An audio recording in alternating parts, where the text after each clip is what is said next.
It's 6 o'clock on the dot. We do have quorum. I expect, other board members to join, but I say, just let's go ahead and start on time. So I'm calling the meeting to order at 6 o'clock. If we could please rise and say the Pledge of Allegiance. Pledge allegiance to the flag of the United States of America and to the republic for which it stands, one nation, under God, indivisible, with liberty and justice for all. All right, thank you. Excited to see everyone. Appreciate everyone's flexibility. We had a meeting scheduled last week, but based on the district's plan, they were looking at 3 weeks of data last week from DPH just to be able to make a decision about next steps. And so that did happen last week. You all were copied on the email that the superintendent sent out to staff. The superintendent can expound on that if folks have questions, but that's why we wanted to meet till this week so we could hear what the plan was based on the most updated data. So the first item on the agenda before we get to the superintendent's report is public comment. And I should have said as a reminder, in accordance with the governor's executive order issued in March of this year, we are holding this meeting remotely and all board members are participating remotely. Because it's done remotely, we'll be doing roll call votes on all matters that require a vote. We do not have public comment in person, but what we do have is, and as a reminder to the public, the info at lawrenceallianceforeducation.org, where people can submit their comments, and we do then forward them to board members as part of the public record. So with that, Superintendent, I'll turn it over for you for your report. Wonderful, thank you so much. Hello everyone, it's great to see you. Today, we're going to start with some teaching and learning highlights, which will include also an overview of how we do benchmarking and assessment in our district. But first, we'll start with teaching and learning highlights. So I'm gonna let Dave cue up the screen here. We have a video showing you all a sampling of teaching and learning remotely across the district and the grades. I'll let the video run. It runs for about just under 8 minutes.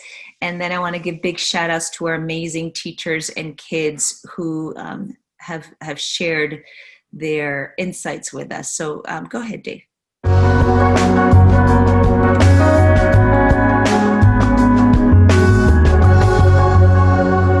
Last time during our science group, Ariella, I don't know if you remember this, and Sienna, we talked about pumpkins.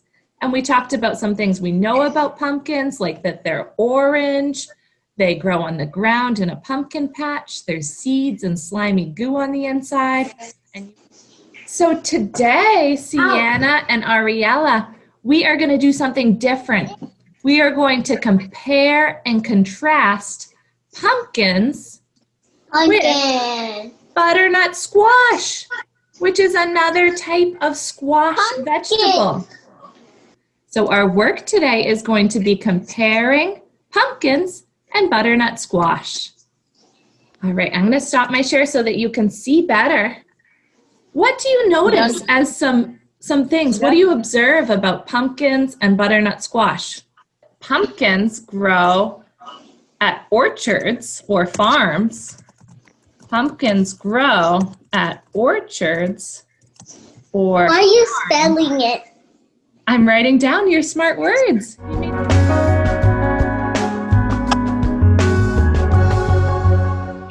we're going to start going over this.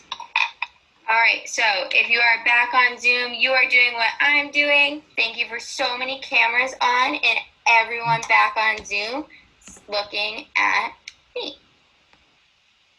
All right, so I saw so much awesome work when it came to our do-now. So I thought we'd start together by reading out the problem. So Rafty, can you come off mute and read us the problem for number 1? Noah bought 2 tacos and paid $6. At this rate, how much would 5 tacos cost? Awesome. So what was our first step for solving this problem? What was our first step? Raise your hand to share out. Or what was the first thing you did? Entire scholarship merit to Danielle, Baroki. All right, Baroki, come off mute. What was the first thing you did to solve this problem? One of the first things I did is that I looked at the picture on the top of the problem, and it said $3 for one taco for $3, and so then I already knew, so I had to do the multiples of 1 and 3. So on the price, on the dollar side, I put 3, 6, and like the rest of the multiples of 3s, and then the multiple of 1s, and then that's how I knew how to do the rest of the problem. Awesome. And I love that you're calling them multiples, because that means you're multiplying to get them and you're not just skip counting.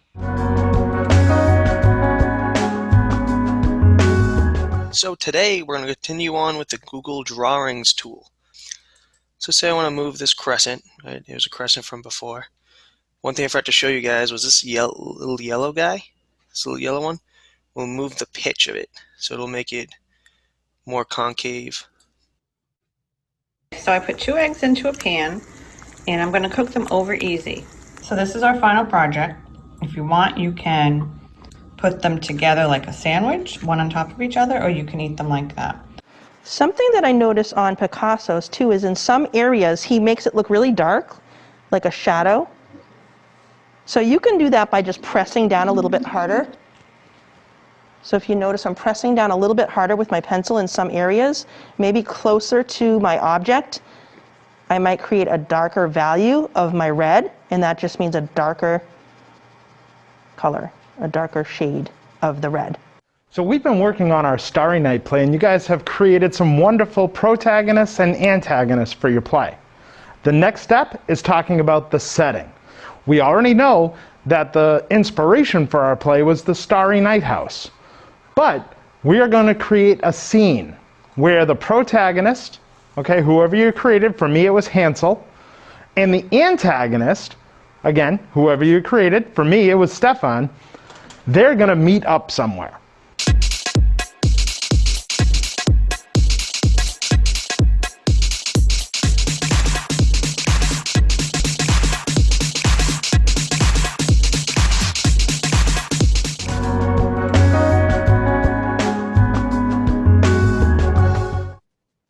When hinges creak in doorless chambers, and strange and frightening sounds echo through the halls, when the candlelights flicker or the air is deathly still, that is the time when ghosts are present, practicing their terror with ghoulish delight.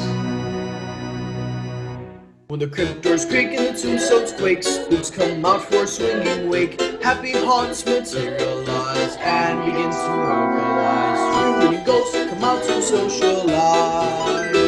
Now don't close your eyes or try to hide, or still be still, must cry or sigh. Shrouded in the darkest clouds, they pretend to terrorize.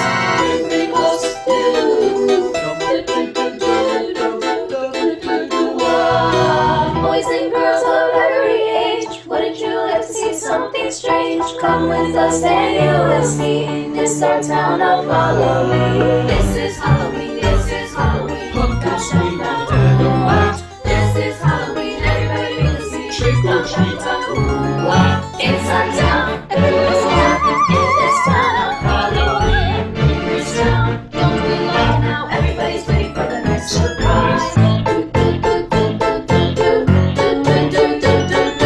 This is Halloween, this is Halloween. Halloween, Halloween, Halloween, Halloween. In this town, we call home. Everybody hail to the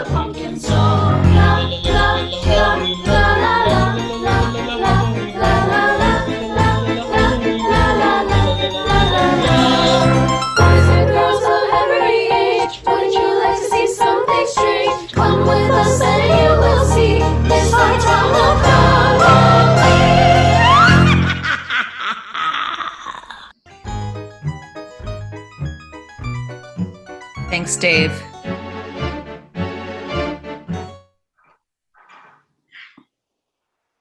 Great, thank you. I just want to give a big shout out to, at the Bream, Nicole Palmieri, the kindergarten science, at Oliver Samantha Rodriguez, grade 6 math, at Arlington Middle and Richmond Tech, Joseph Dow, Healthy Snacks by Michelle Fairborn, Art by Christine Bloomer, Language and Play by David LeMay, Physical Education by Margaret Reedy and Michael Yamin, and then at Lawrence High School, the incredibly talented Laurie Donlin and Cynthia McKean from theater. It's just a sampling of the amazing work that our teachers are doing every single day to keep our students engaged and being very creative as they have to work with our remote virtual setting. So next, we also want to share with you assessments and benchmarking measures that we take. And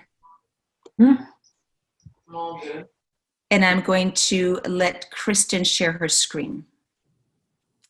Hello. Okay. Pull it up.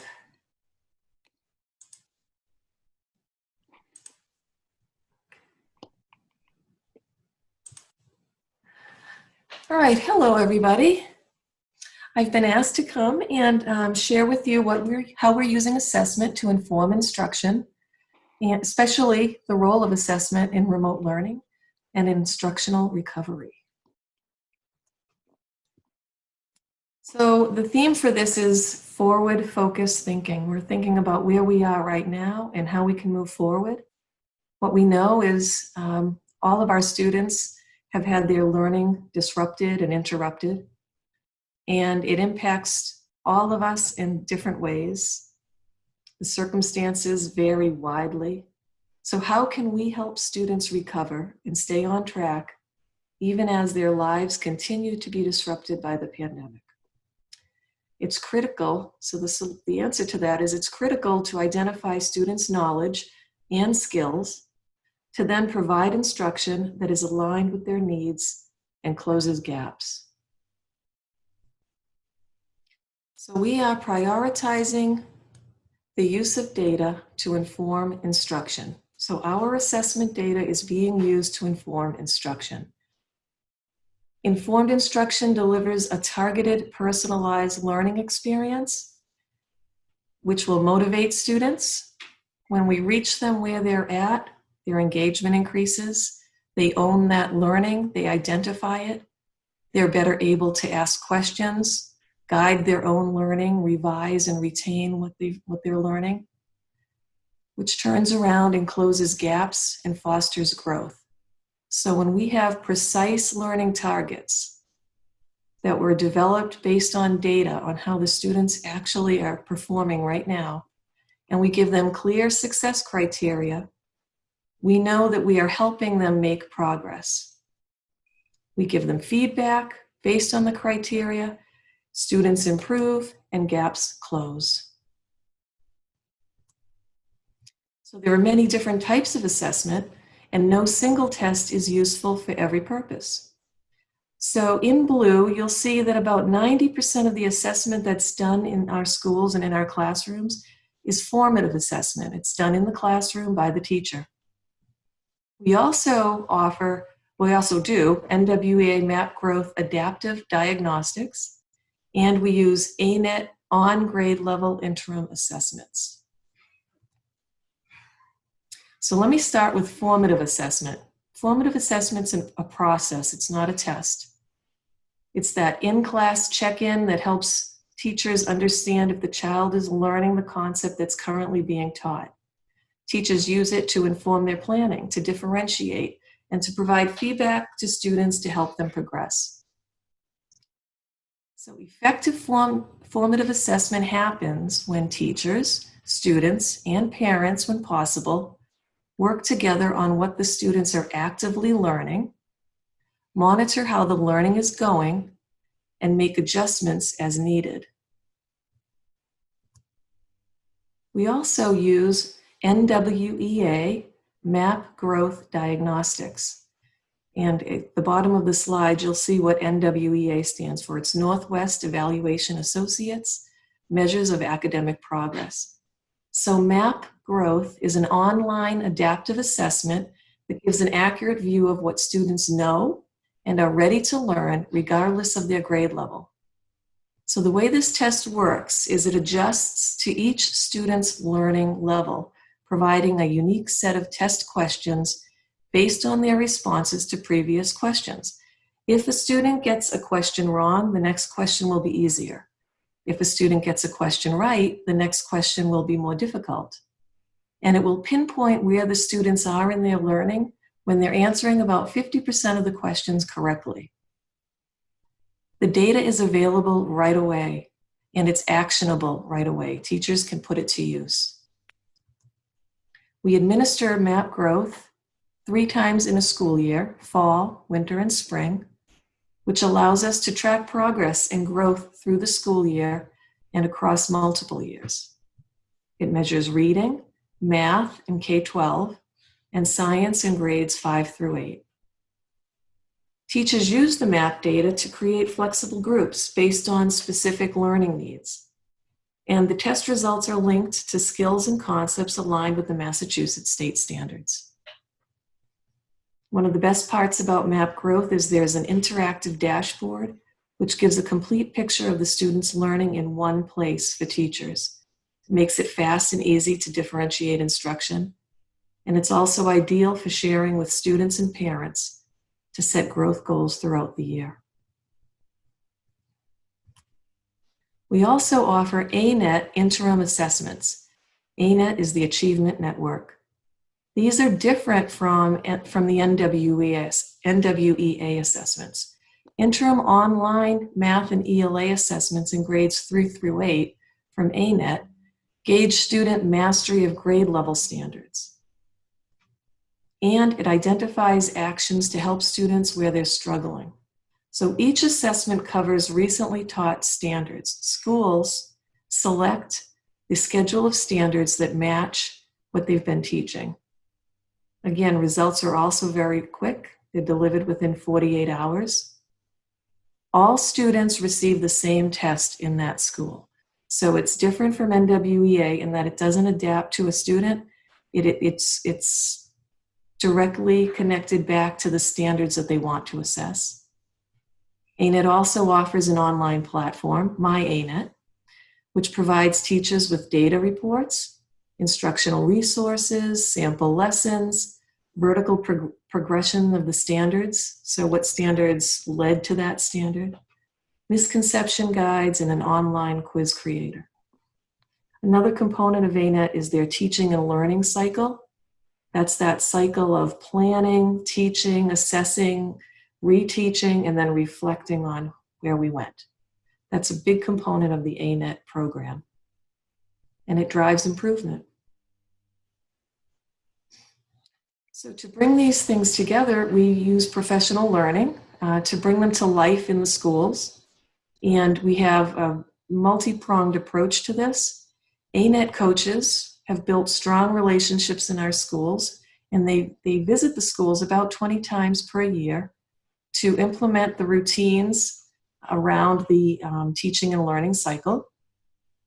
They customize that support based on what the principal and the school leadership team would like to work on for that year. And it's like I said, it's a very strong relationship. NWEA offers different kinds of training. So we have individual leadership consults with every school. Every school gets their own consult, and it's driven by what they want, what their goals are. We also offer teacher trainings. So we have about 25 days of targeted coaching. Right now, we're working on understanding and applying reports to inform instruction, and also student goal setting and growth. And NWEA also offers self-paced learning modules for educators, so they can log in and take those quick learning modules and advance their own understanding of the assessment and how to better support students.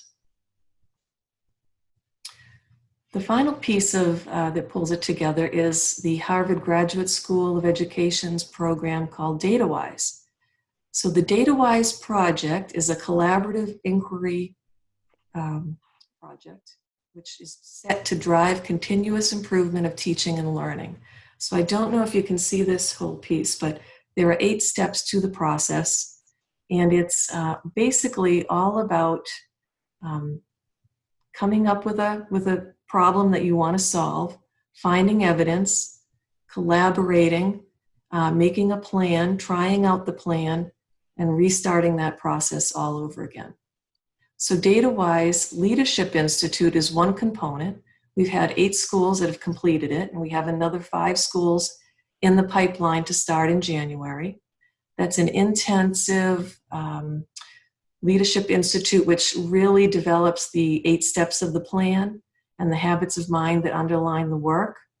And it's a team of 4 people from each school that work together and then bring it back to the school to extend it out.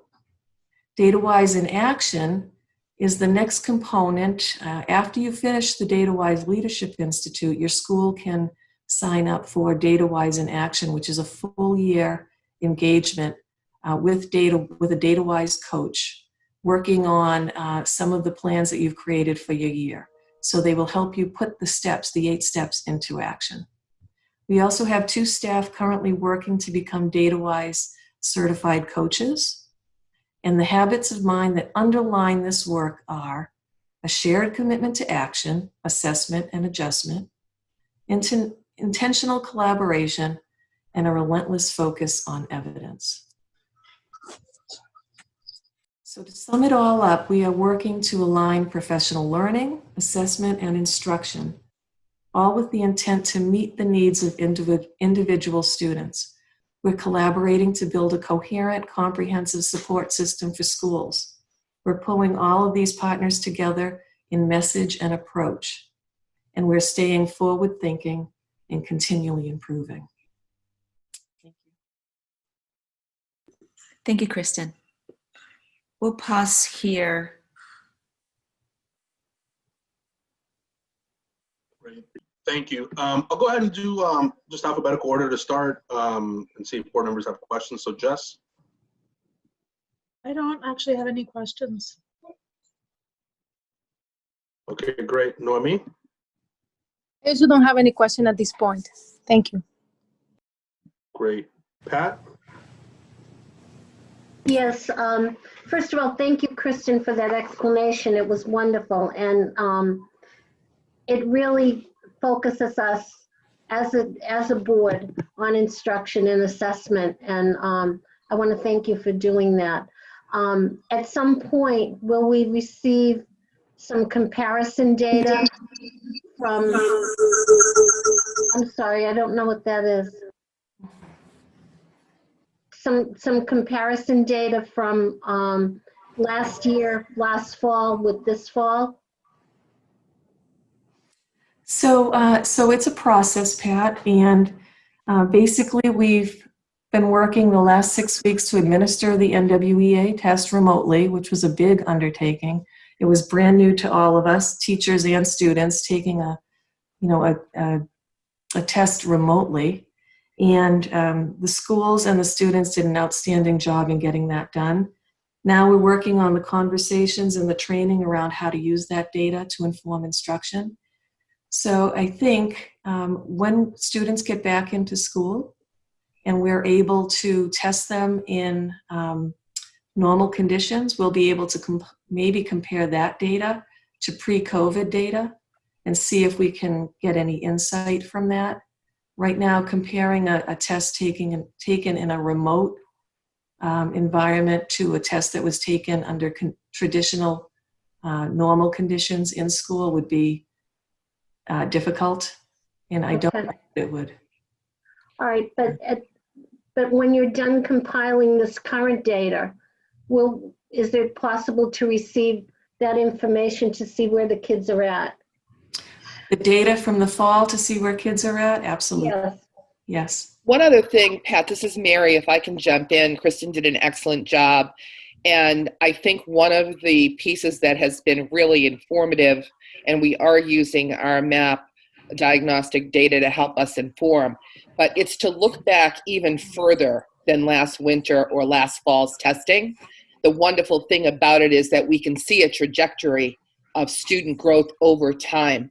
so that we can determine if that spring area was a blip or this recent fall testing. What did the trajectory look like of where that student was on? And are there any specific individualized supports and intervention that's needed that's going to inform what we need for that student? So it's more than just looking at a summative comparison from, just spring when we were on the remote situation to the fall. It's really looking student by student over time. It's very involved work. The data teams at each school have to do it, the teaching teams. They have to sit with their cohort of students and determine, what they're going to do for interventions. And they're using a really robust response to instruction and intervention model to do that.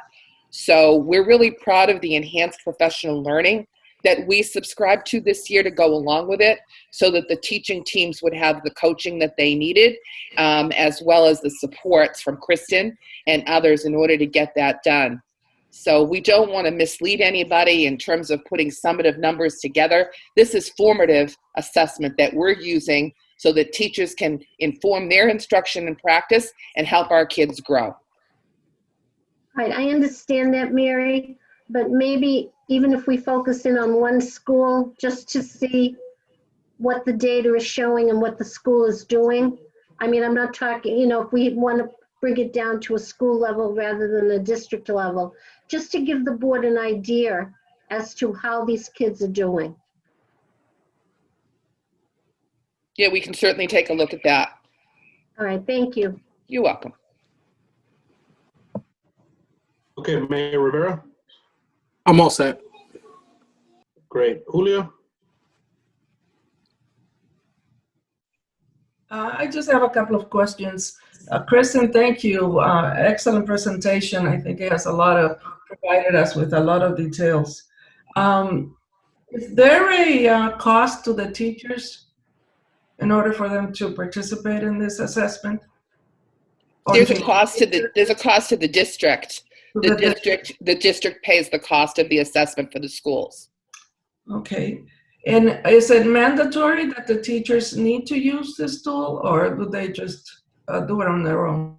We have asked our schools this year, especially in light of the fact that we did not have an MCAS result last spring, and we did not use our NWEA MAP diagnostic last spring either. We have asked the schools to really dig in and to do this this fall, and they have complied with that request.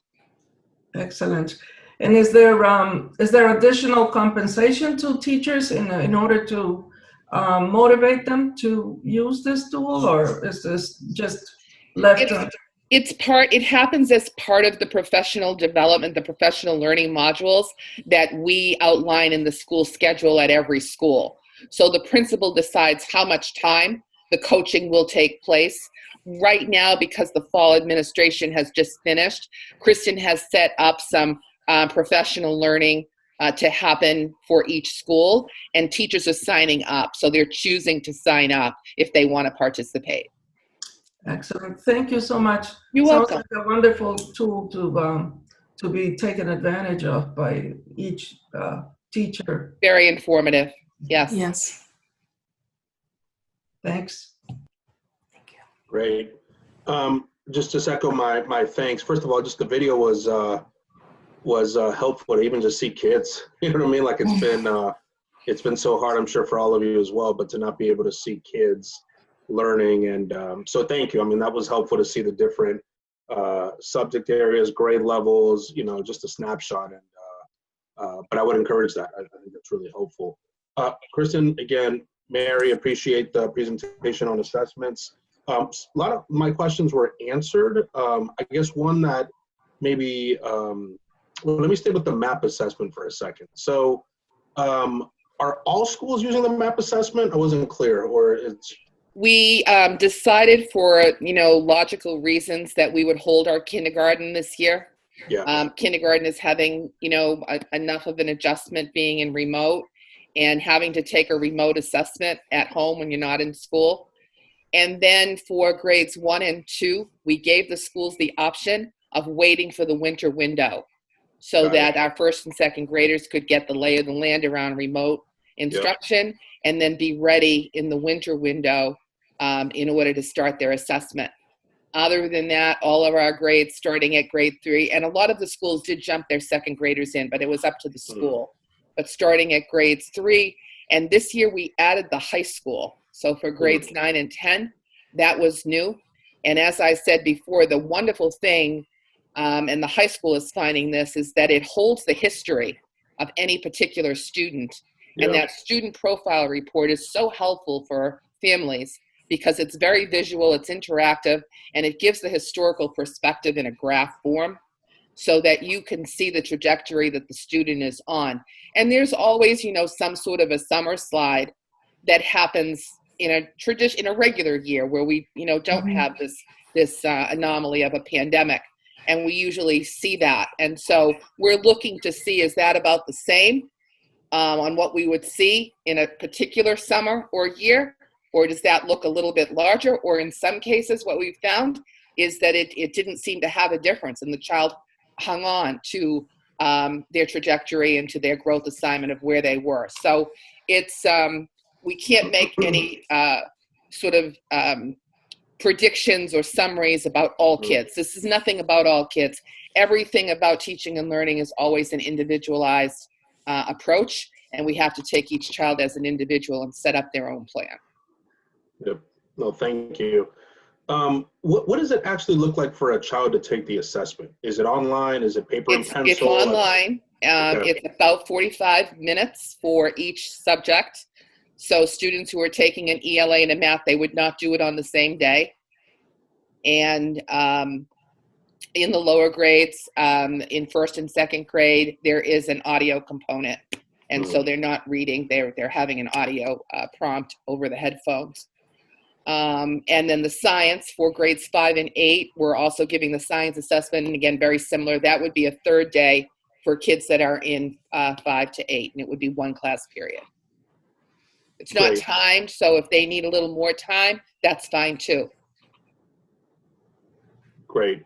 No, thank you. And again, it's I didn't know, so it's good to know that all students pretty much 3rd through 10th grade are taking it. And again, for the purposes of the schools, and just to underscore, like, I completely appreciate that it's formative data. This is not meant to be like a test that we, shows of kids, are excelling or not. I get it. This is just one additional data point that that teachers, that schools are using to figure out what kids need and to figure out how to tailor instruction.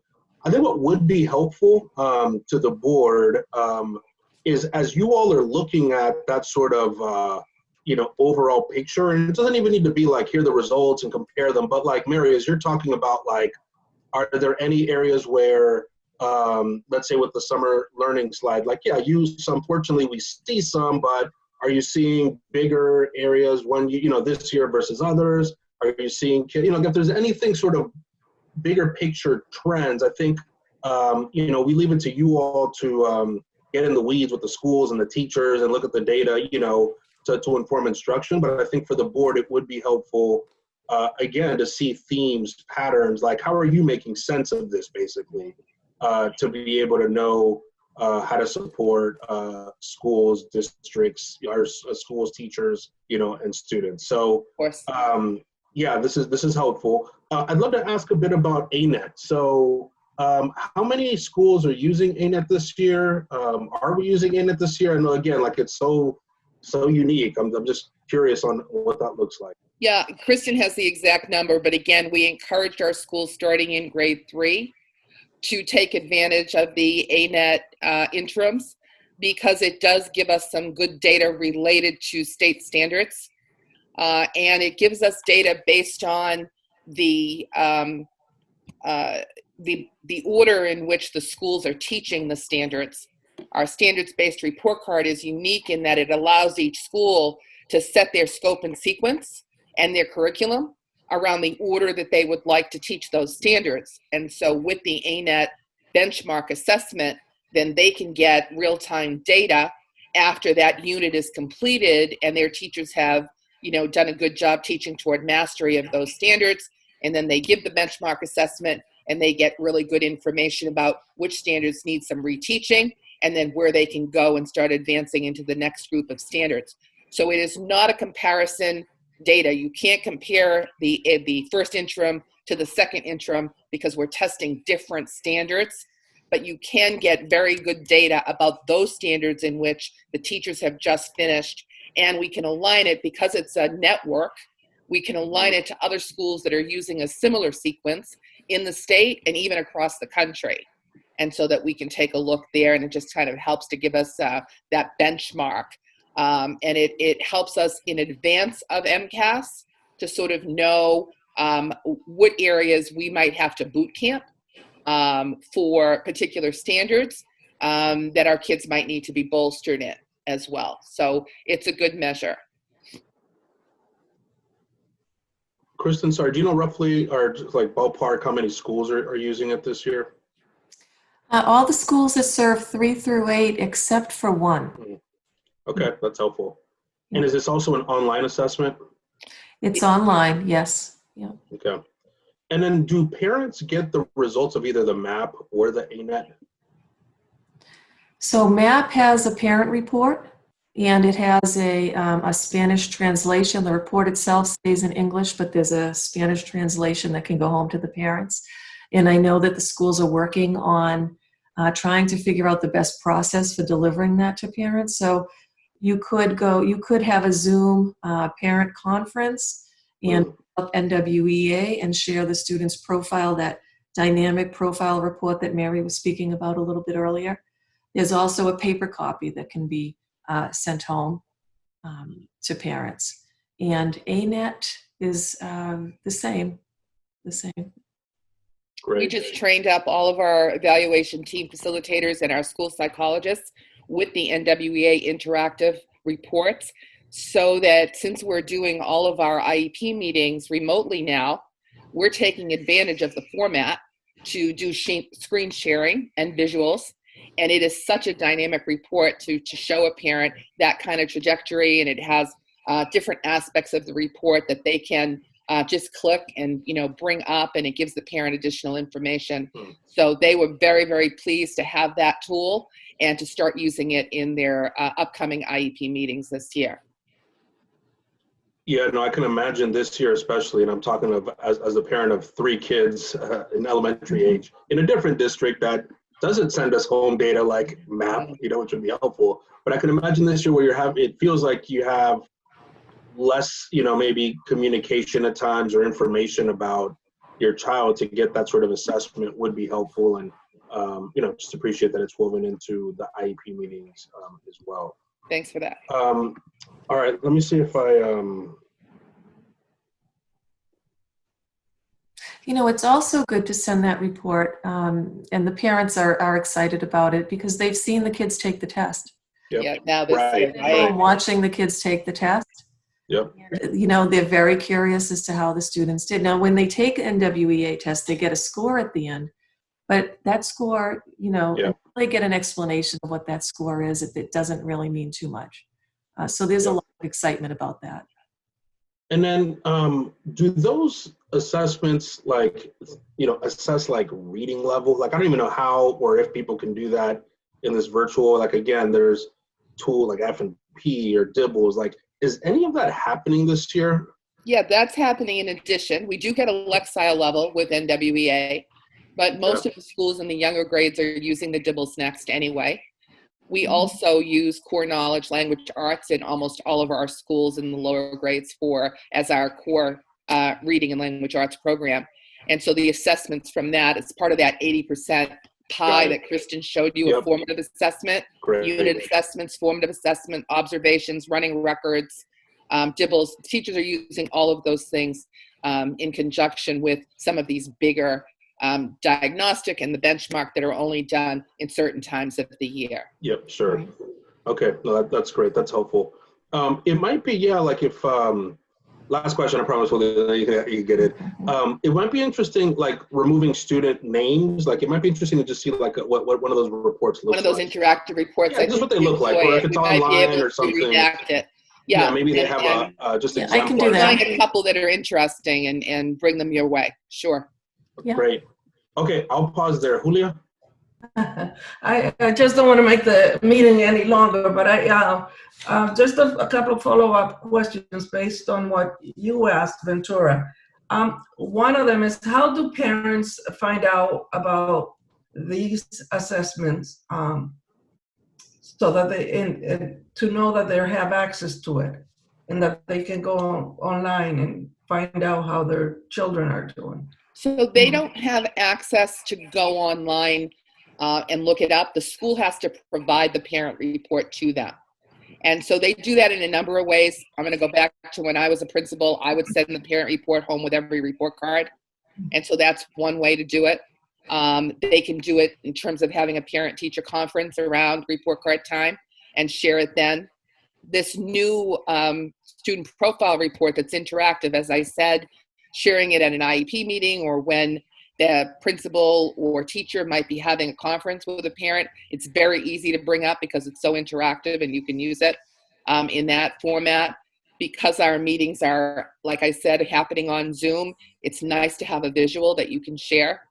And that's what the PD is happening now. So we're teaching the principals and the teachers about how to use these new interactive reports. Some of them hot off the press just were added to or enhanced this year. So they're responding, to the fact that they know schools are working remotely too. And so even coming up with a protocol for how do you use an assessment like this in a remote situation and doing it from home, adjustments had to be made. And so that's the work that, they worked on over the summer and got ready to be able to help us deliver it.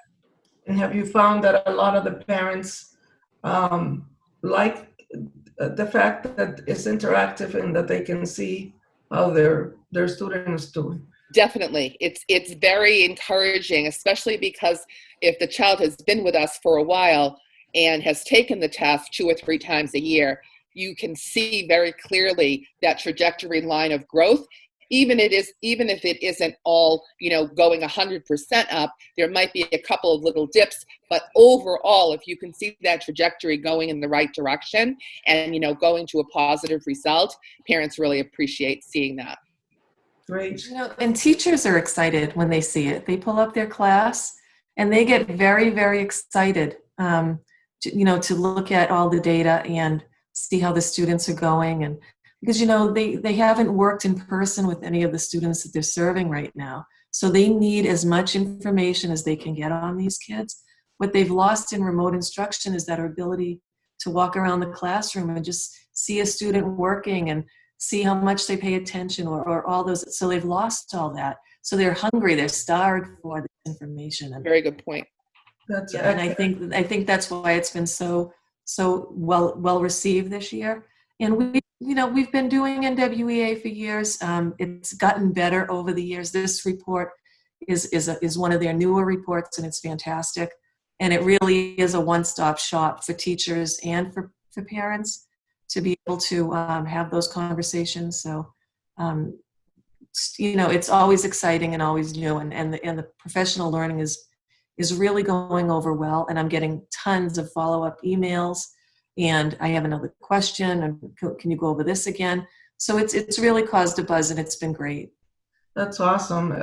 That finally there is a tool that is exciting to both parents and teachers and even students, I assume, and that you can track that progress that the student is making, especially during these difficult times. We're lucky to have it during remote instruction. We really are. Lucky.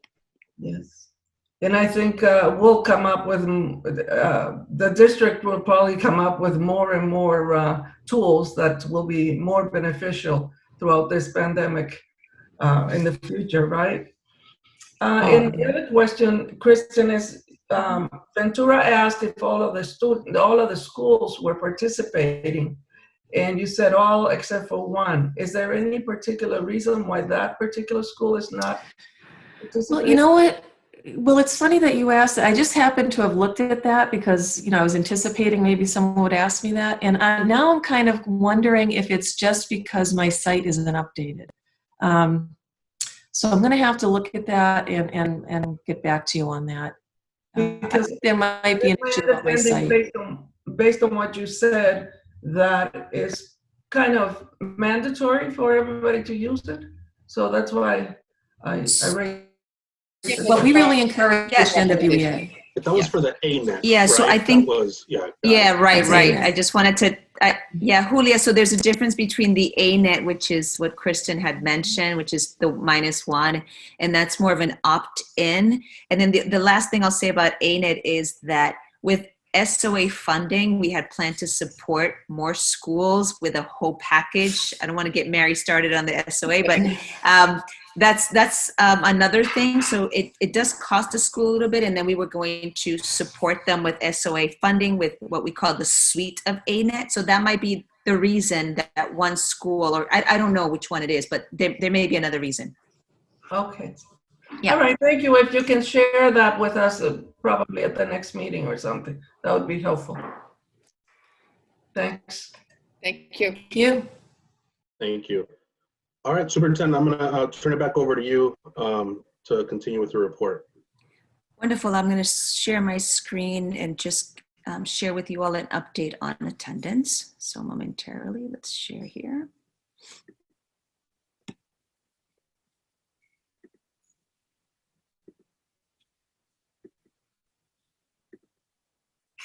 Okay, here we go.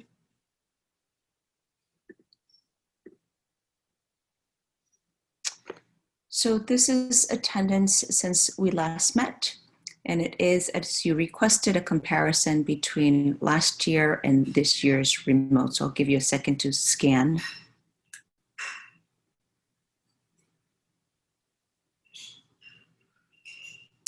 You'll note that we do have a difference from last year to this year.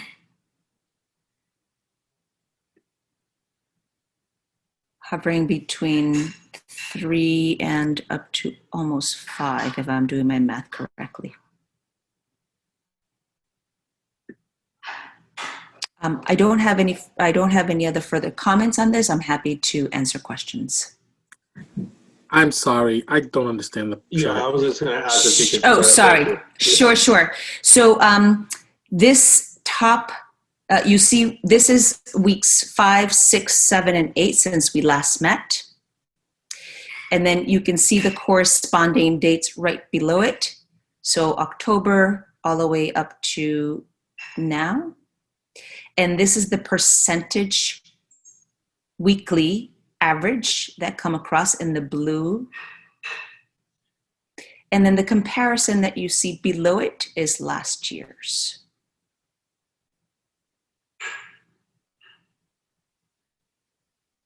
Got it. And the dates are different because week 5 this year was a different week than week 5 because we started 2 weeks later. That's right. That's right. Okay. Thank you. Yeah. I was getting confused by that too, but now I've got. It's okay to say if you were confused by the whole thing like I was. It's okay. We all learn differently, visual learners in different ways. Trying to be inclusive to make sure that, Great. So this is basically saying that we're like 4 or 5 percentage points off of last year's. Exactly. Right. Exactly. Okay. Mm-hmm.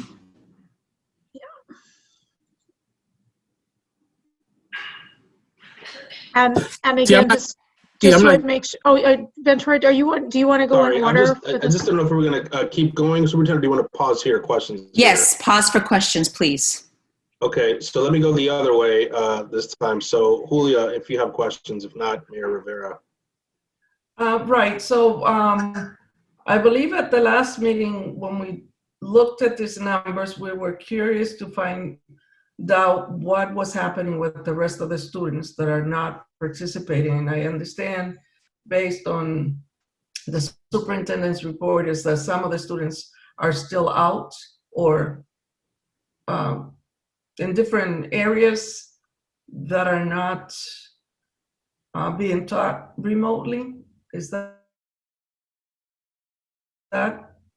correct? Superintendent? I'm sorry, are you asking about the attendance in general or? In general, because at the last meeting, one of the things that we were told was that some students were logging in for the first, like let's say homeroom, but they were not really actively participating. This data does not reflect that. This data simply reflects attendance as counted per students and then the average of the weekly. That does not reflect if a student has logged on, let's say in a math class and later logged off, or it doesn't also reflect if the student has logged on the entire day but didn't turn in homework. This data does not reflect that. It is strictly attendance / participation, if you want to call it that. Okay, I'm sure that there probably is another report that will provide us with that information in terms of how you're tracking the students' participation based on their attendance. So teachers are the ones who keep very copious notes, and they have different systems for keeping track of when a student is not participating, what are the factors in that lack of participation. And we define participation very broadly. We mean when student is either present or asynchronous or not synchronous and synchronous, and hasn't turned in the homework, for example, hasn't participated fully in the class in a variety of other ways, depending on also the age group. So again, participation is not a direct correlation to attendance, which is what this is reporting. Mm-hmm. All right, thank you. Sure, you're welcome. Mayor Rivera? So whenever we see this next, can we just do the math for us? I'm afraid that I'm going to do the math. Sure. Delta. Sure. From last year to this year. I think that's very helpful. Great. I'm getting a different set of results. It looks more like, 2 days we were close to being down week over week, year over year, 3.1, 3.8 in week 5 and week 8. We had 2 days here 2 weeks worth that we were 6%, 6.4% less.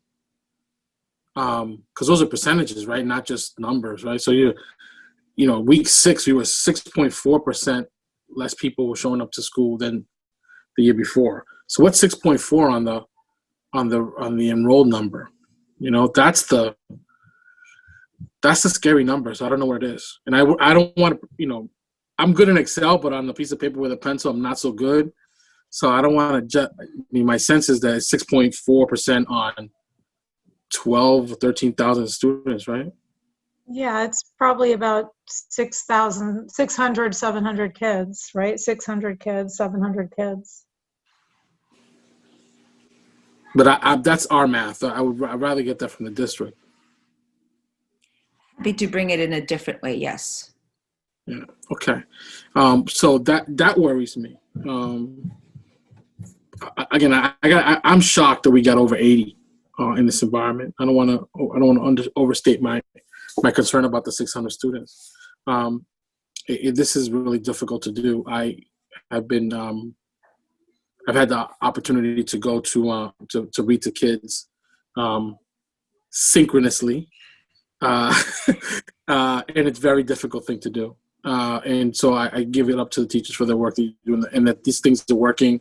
My Zoom worked, and kids could hear me, I could hear kids. But that we get almost this, you had a week that you had 90% of the students showing up. That's just laudable.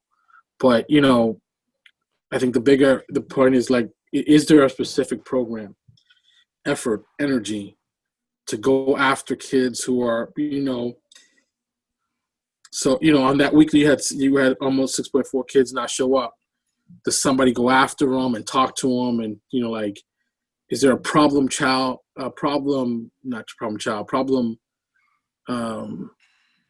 participation program to find out, because you may find out that they're low-hanging fruit. They have problems with XYZ, something small you can fix. But you might find that there's a structural issue that, these kids are mostly at the Frost and they're mostly with one teacher, or these kids are mostly at, rate 8th across the board. The reason I say that is because, we want to just keep an eye on them. I don't know, thank God we had a week that it was 90. But, the rest was, I get concerned. So is there a program to go after that delta of students? Sure. So what teachers do, and again, they keep incredibly copious notes about every single student and follow-ups.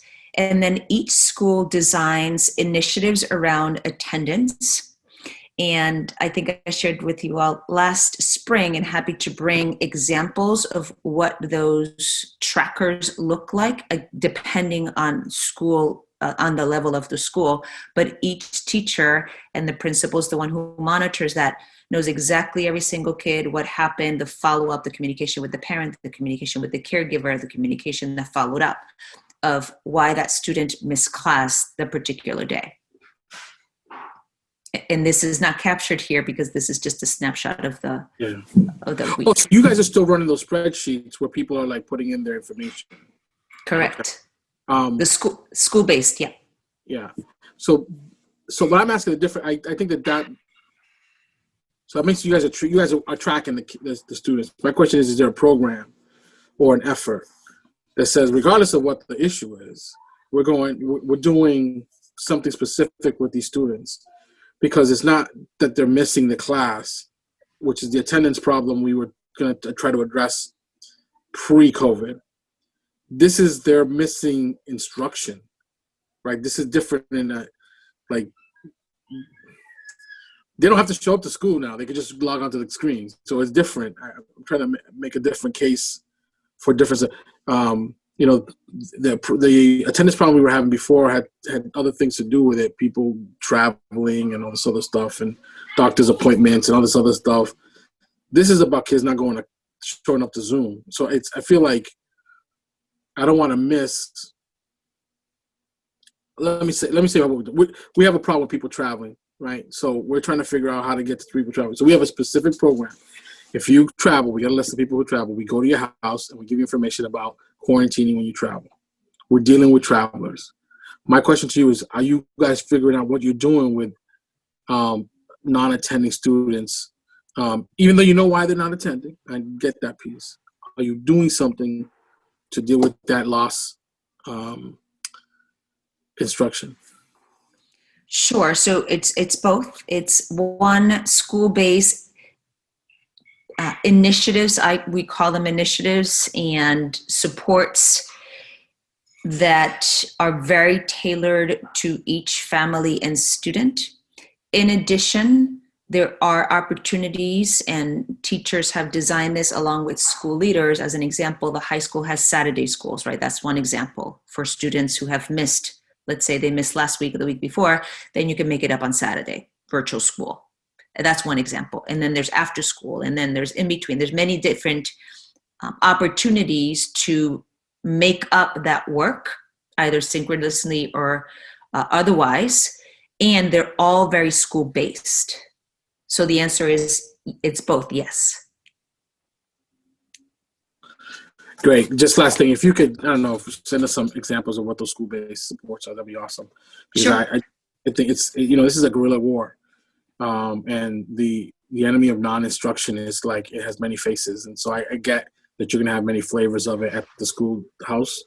But I think I'd like to see what that looks like. Okay. Thanks. You're welcome. Thanks. Pat?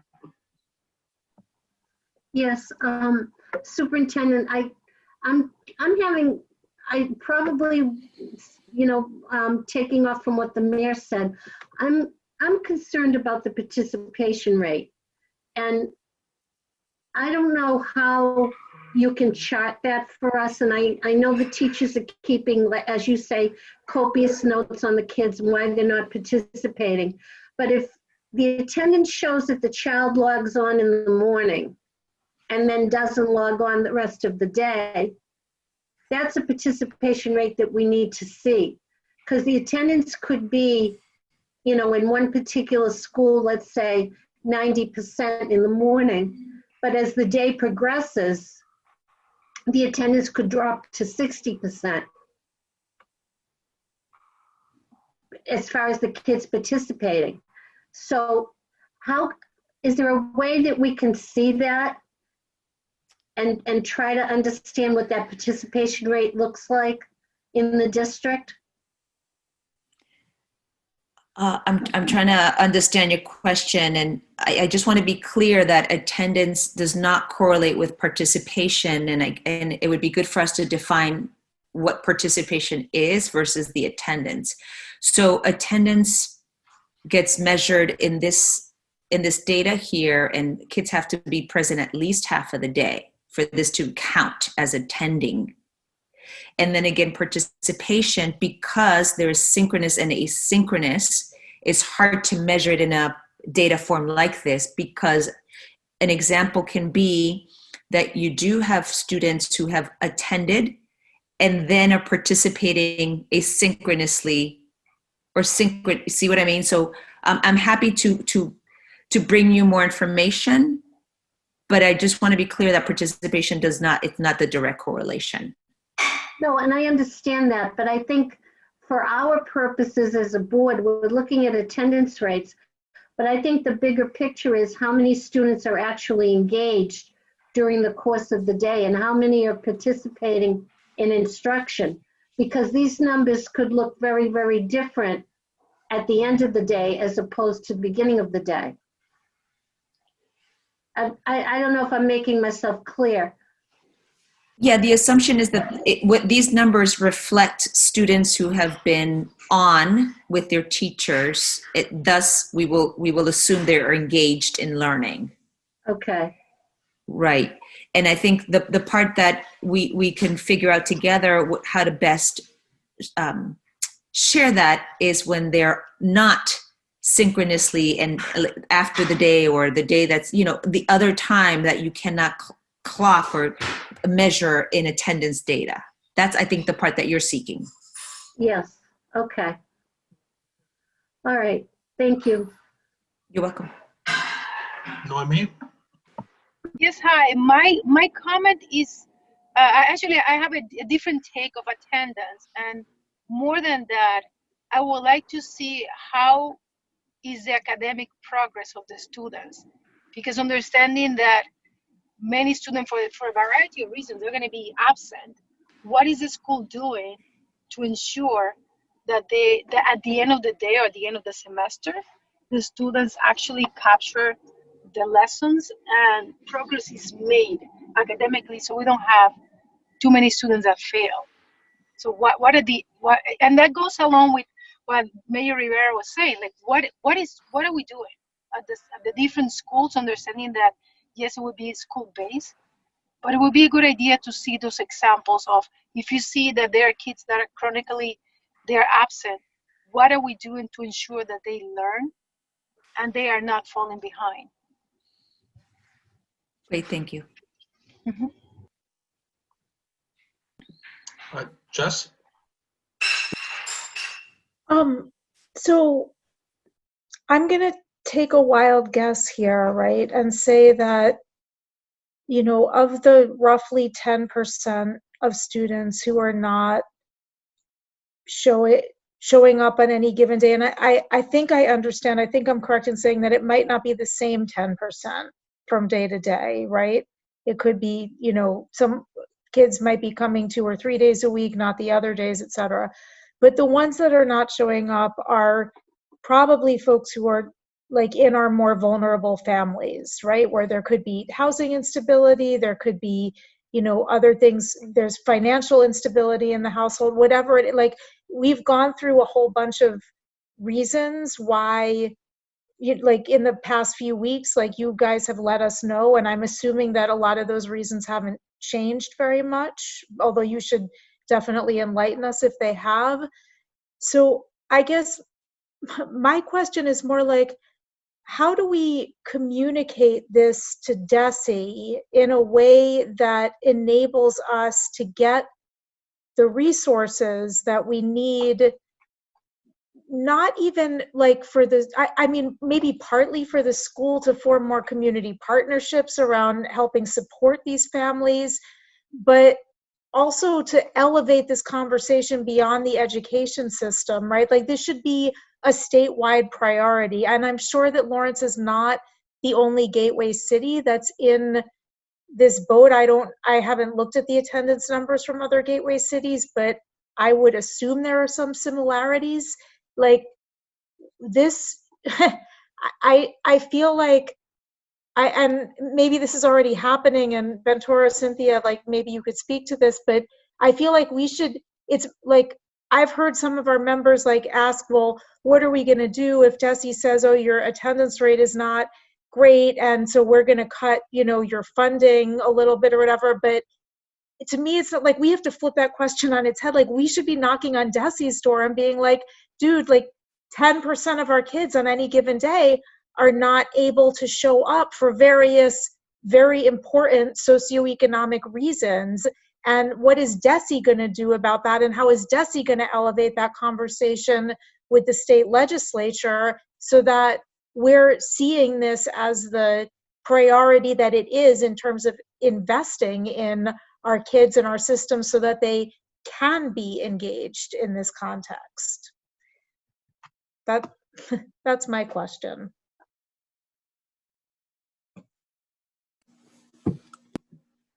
I mean, I don't want to engage in cross discussion on this, but I gotta say, I think that if you tuned into, with your permission, Mr. Chair, if you tuned into what school boards are talking about, I don't think they're talking about this, even in gateway cities. I think they're talking about. I got 2 calls today about winter sports, ventilation. I don't. It's a point of pride that we are having this discussion about instruction, and I'm sure that when the superintendent goes back to talk to her superintendent association, she's probably not. They're not getting into the weeds like this, but I think it should be a point of pride that we're talking. This is very important because the more we miss it on this, the more we strike out on this, and those words are kind of strong because again, got 88% of the kids to show up on average on a week. To sit in front of a screen, is a feat in and of itself, and to get to 90.1, again, I would say that was good.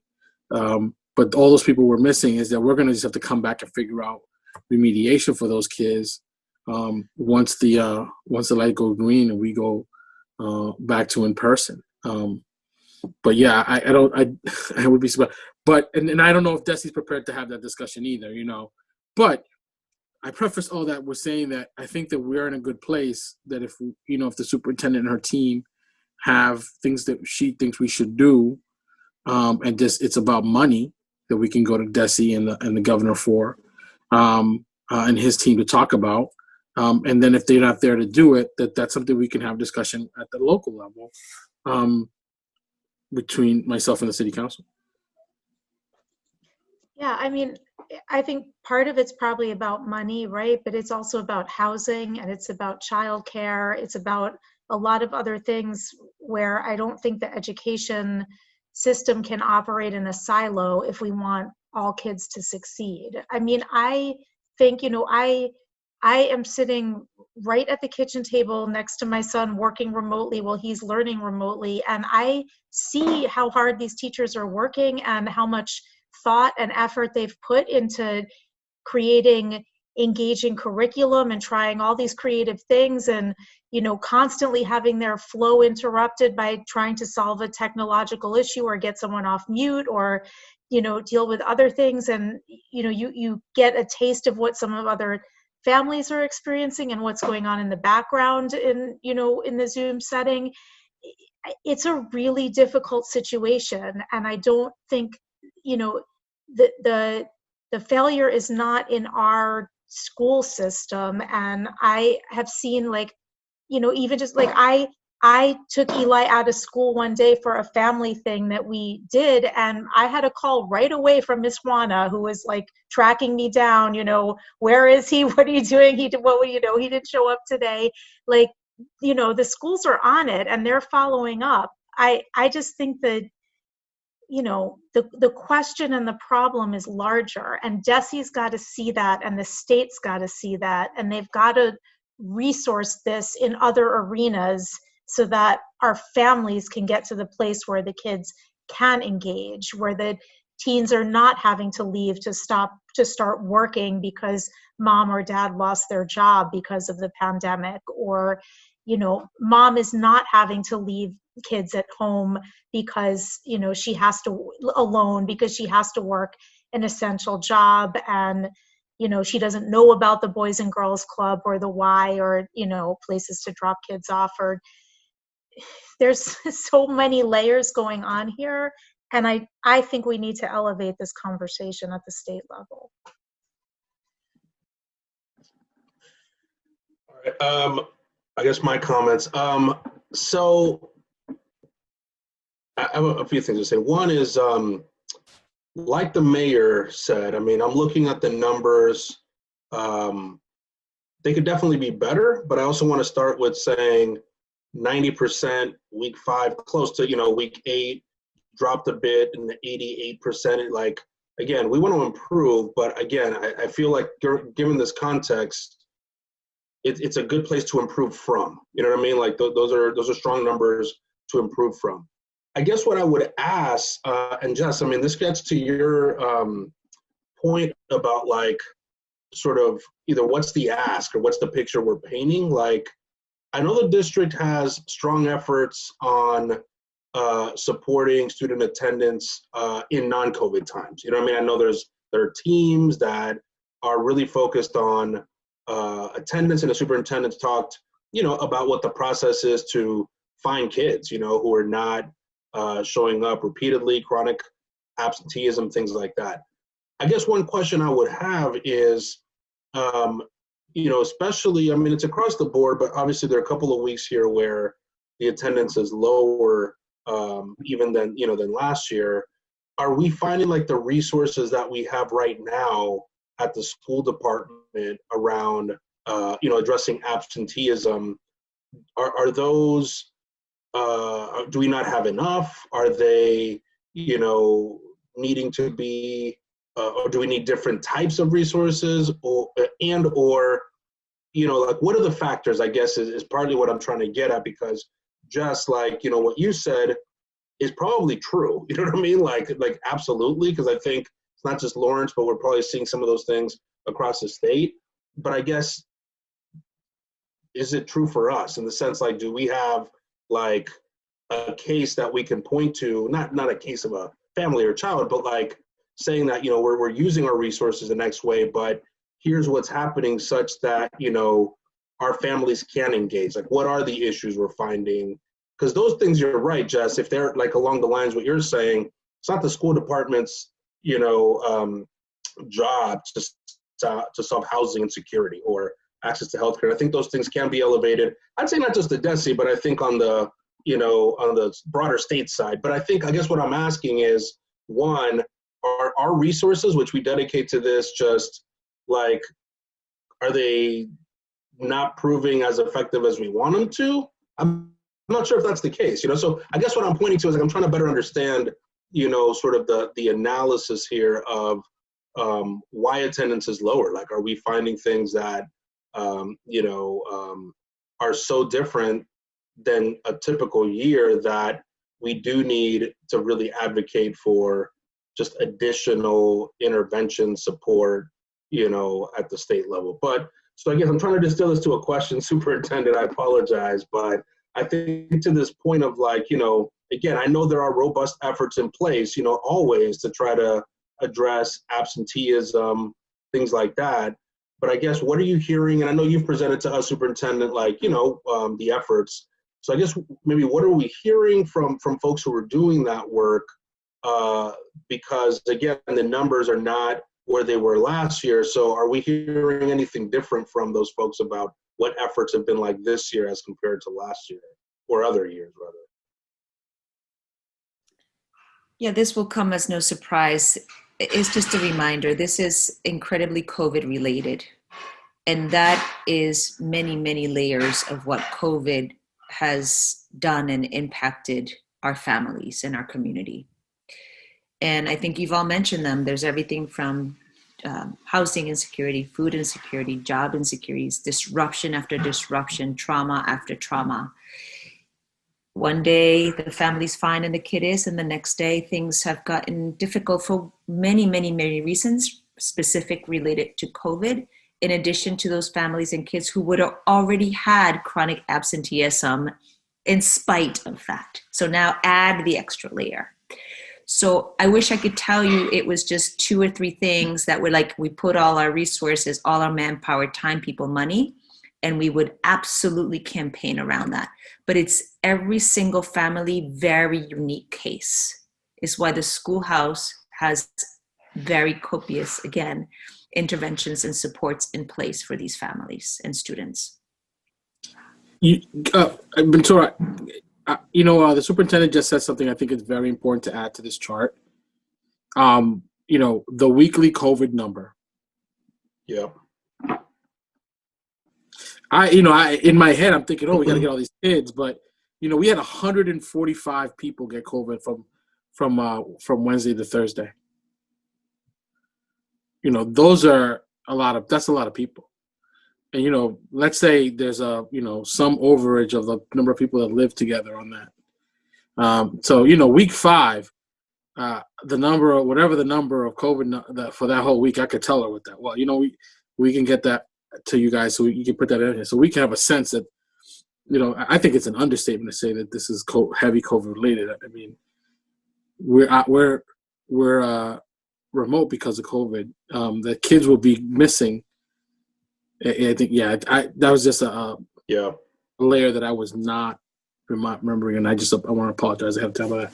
But I don't know how we do it together. I don't know how we do it, Superintendent, but I'll get you the weekly numbers so that people understand. I mean, we went from on average 14-day average daily number from 63 last week, and this week is 85 daily.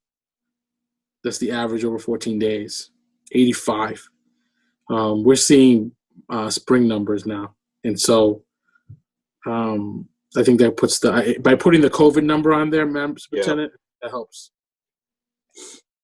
Yeah, it doesn't escape us because I have many, many stories about the direct impact it's having on our families and as a result on our students. Ventura, Superintendent, if I may, and thank you for bringing that up in terms of the COVID, situation that we're facing in the city. When I look at this weekly attendance rate, actually we have better participation than we had last year if we look at the percentages. But I'm also looking our last meeting, one of the things that we asked, and I think Jessica was the person who requested a report telling us whether the roughly 600 students that are missing. Superintendent, you said that attendance is separate from participation. But our last meeting, attendance and participation went hand in hand. Because to me, if a child is in attendance, that child also has to be participating. So we're down still roughly 600 students, and we had asked in terms of, and that the biggest percentage was in pre-K and kindergarten and 8th grade. And we had asked if there would be a possibility of presenting us with a more detailed report at this meeting as to where the reasons why these students we couldn't find them, or they were not in attendance.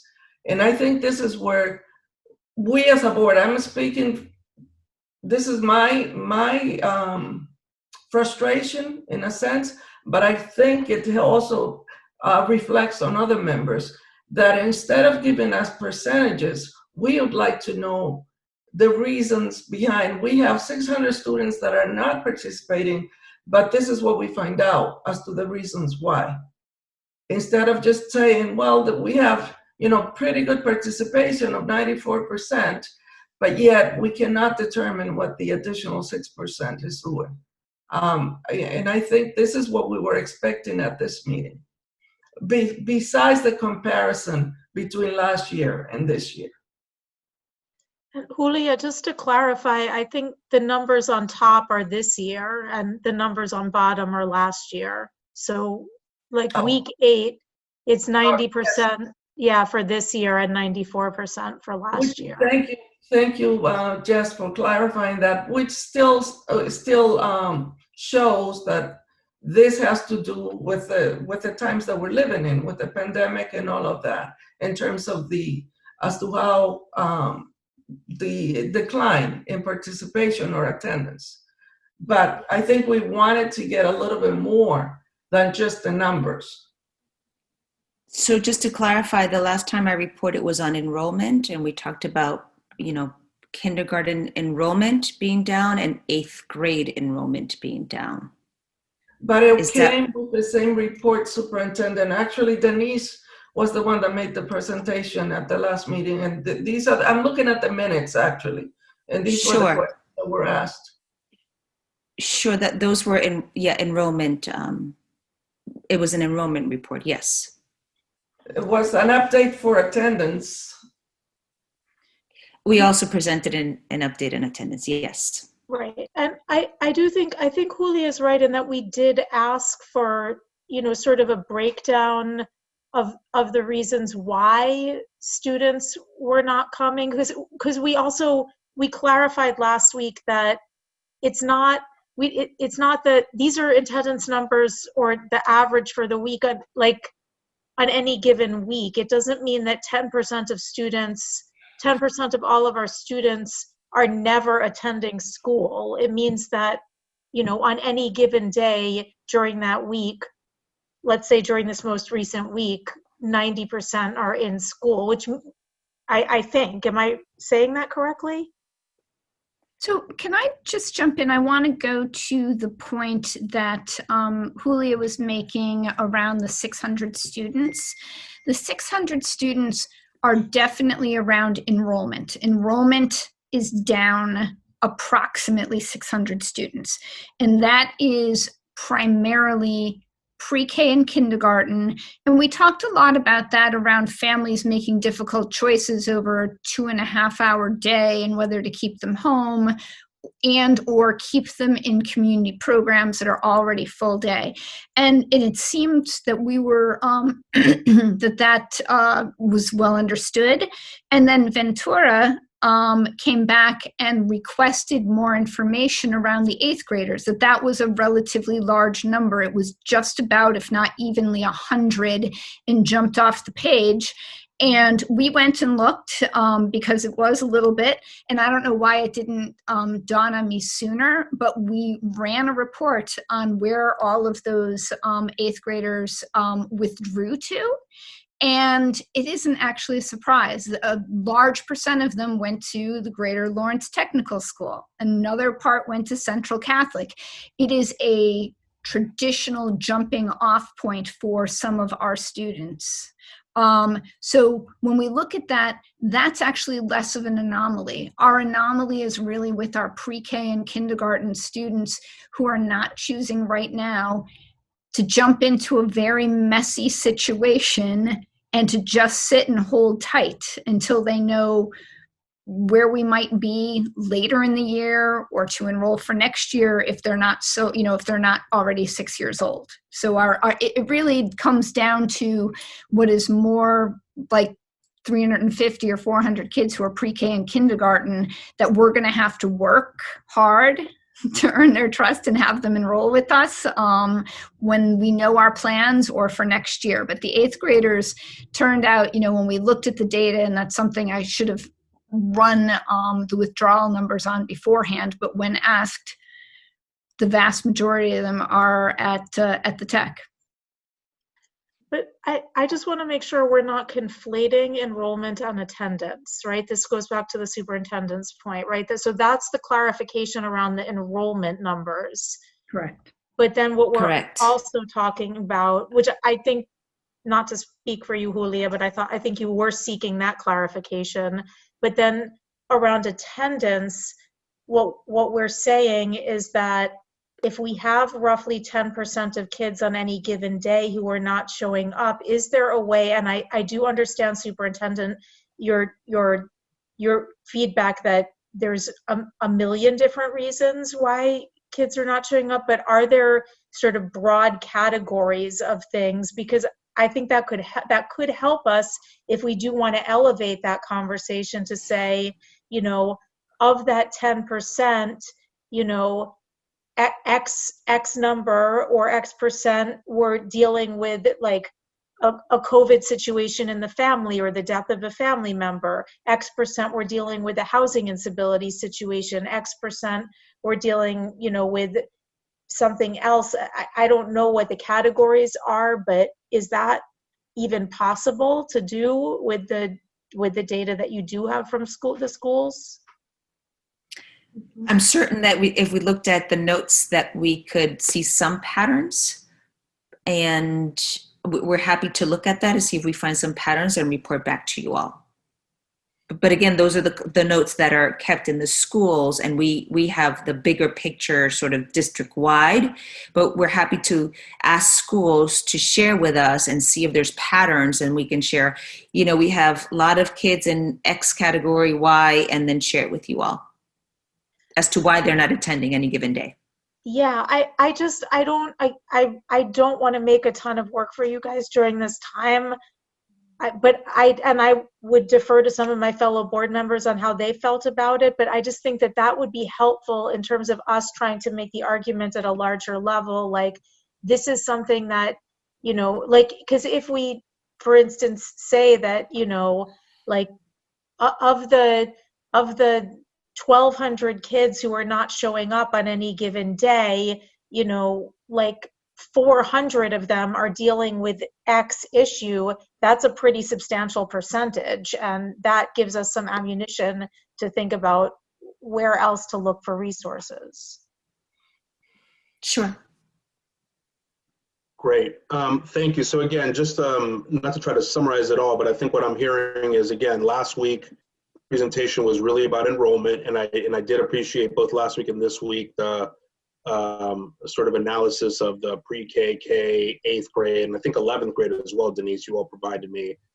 Just to, you know, so I appreciate knowing that. And then with this, I mean, again, appreciate Superintendent responding to the feedback of wanting to see sort of higher level, sort of week compared year to year. I guess what I'm hearing from the board then is, if for next meeting we can layer in COVID data, I think to the mayor's point, just to kind of keep that as another data point that we're looking at. But I think, again, whatever you all use to kind of track, what are the reasons for absences, sort of themes, categories, however you all capture that, I think it would be helpful for the board, is what I'm hearing, just to know sort of at a high level, you know, kind of what are the main reasons you all are hearing from families that they're reporting to the schools for absences. So to see if there are any patterns, any themes that emerge that we as a board can support the district, and then potentially advocating, you know, for additional support if needed. Okay, thank you. I'm going to move on, Superintendent. I think you have one more item on your report. Sure. Next, I'm going to ask Denise to share her screen. We're going to be talking about an interim policy that we'd like you all to consider as we continue to think about supporting our families. And this is a bit related to the attendance that we just spoke about.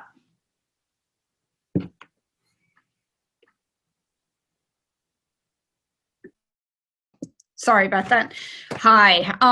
Yeah, I think that this is completely related to attendance and academic outcomes.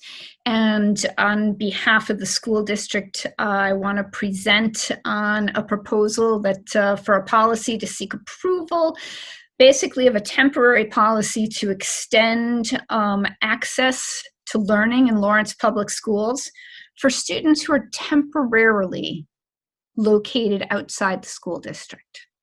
So let me actually just move to the next slide rather than talking about it. we know, and you know, that our families are struggling. They're struggling on many levels, right? The pandemic, the impact on Lawrence has caused our school district to utilize remote learning plans for all of our students. Families have incurred hardships related to the pandemic and also related to the challenges of remote learning. These include, but are definitely not limited to, things like childcare or supervision of their children while they're remote learning by working families, unemployment due to business closures or reductions in staffing, health concerns, health conditions that place the student or their family at risk. So these are all hardships that our families are experiencing, and you know that the list could go on and on. But as a solution, some of our families have had to seek relief in the form of temporarily relocating their students and or their whole families outside of Lawrence. So this is not about them moving out of Lawrence. This is about them finding solutions that work for them economically or for childcare, for support, that have caused them temporarily to be somewhere else, you know, often with grandma, often with a sister or brother, extended family member. So as we present our interim policy, which I believe all of you received from Joan in advance, the goals of the interim policy really are really straightforward. We want to provide temporary relief for families who are searching for answers and need flexibility. And we want to reduce academic-related issues that are typically associated with high rates of mobility.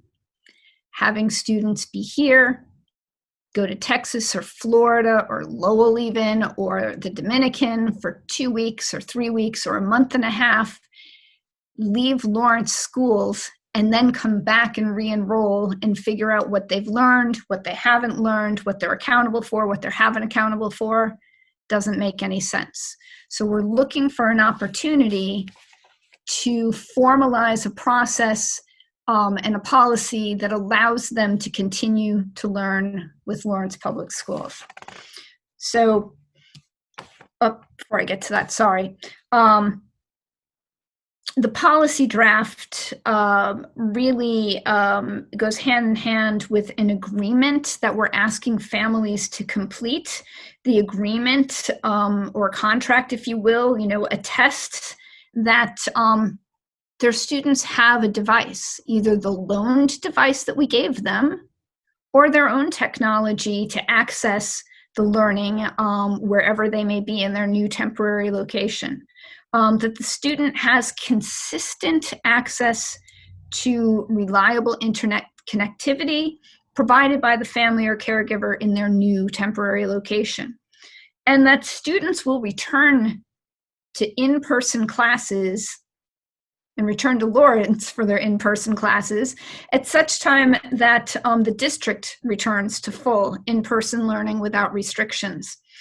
And ultimately that the family is responsible for maintaining the loan device and for the return of that device should they ultimately unenroll. So should they decide to stay permanently where they are, and with unenrollment would come the return of the device. And that ultimately in that agreement is the understanding that violating the agreement may be a condition of requiring the student to return to Lawrence, or for us to support them in enrolling in the location in which they're temporarily staying. So our timeline is super brief because we think that this is urgent. We certainly know plenty of families have already gone places. So we're asking for a vote on the interim policy this evening. We'd like to implement this policy starting on Monday, the 16th, for all new requests. And like I said, we understand there are families who have left we've been trying to support them informally and realize that that's just not possible, and it's a growing number. We need to formalize this into an interim policy.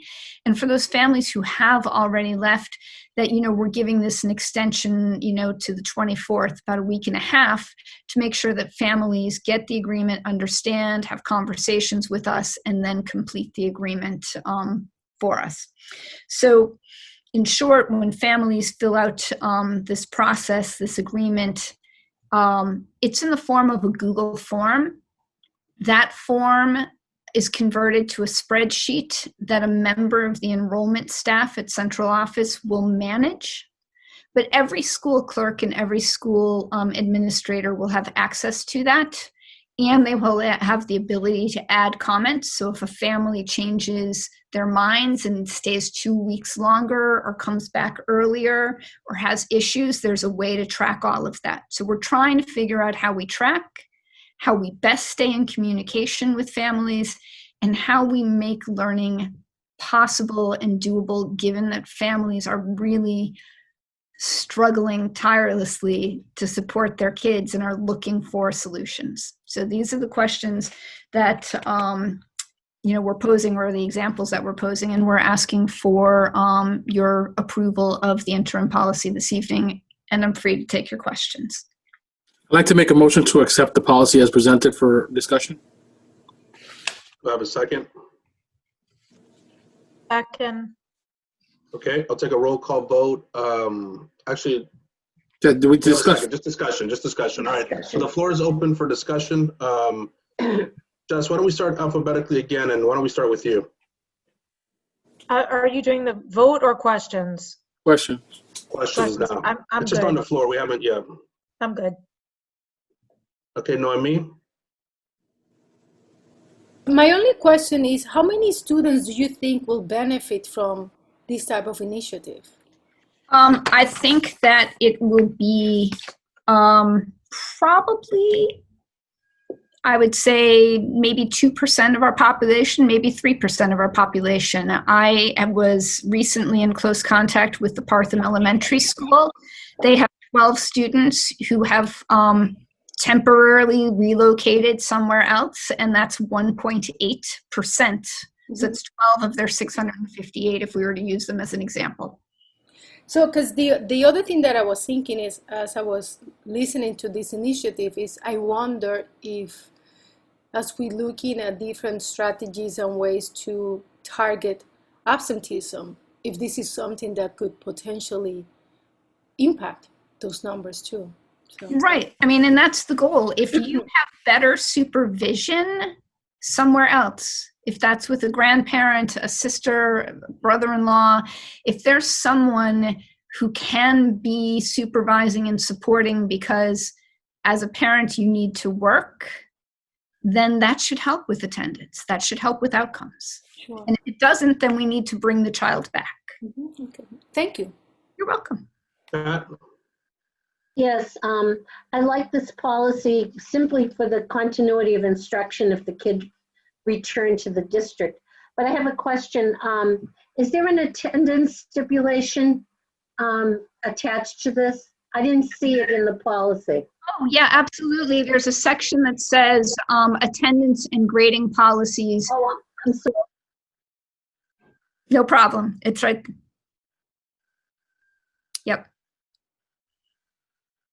Oh, you're on mute. All set. Thank you. Great. Mayor Rivera? Yeah, I'm not 100% understanding what the relief is. So are you allowing for a student to not get, is the relief, because I think you got to make it a little bit more plain. So if I and my student, if I have to, because of work reasons, I get to keep my job, but I got to travel a lot. So I'm going to put the kid with my sister who lives in North Carolina. What's the relief that I'm going to get? I don't understand it. The relief is that if this were not COVID, we would say your child's primary residence has changed. And we would say if child's primary residence has changed, then they need to withdraw and enroll in the school in that district. But now we're saying, we know that this is COVID. We know that this is temporary. We're saying that when all this is said and done, you're agreeing to come back to Lawrence. The relief is that we're going to allow and support your education in Lawrence Public Schools from wherever you may be learning.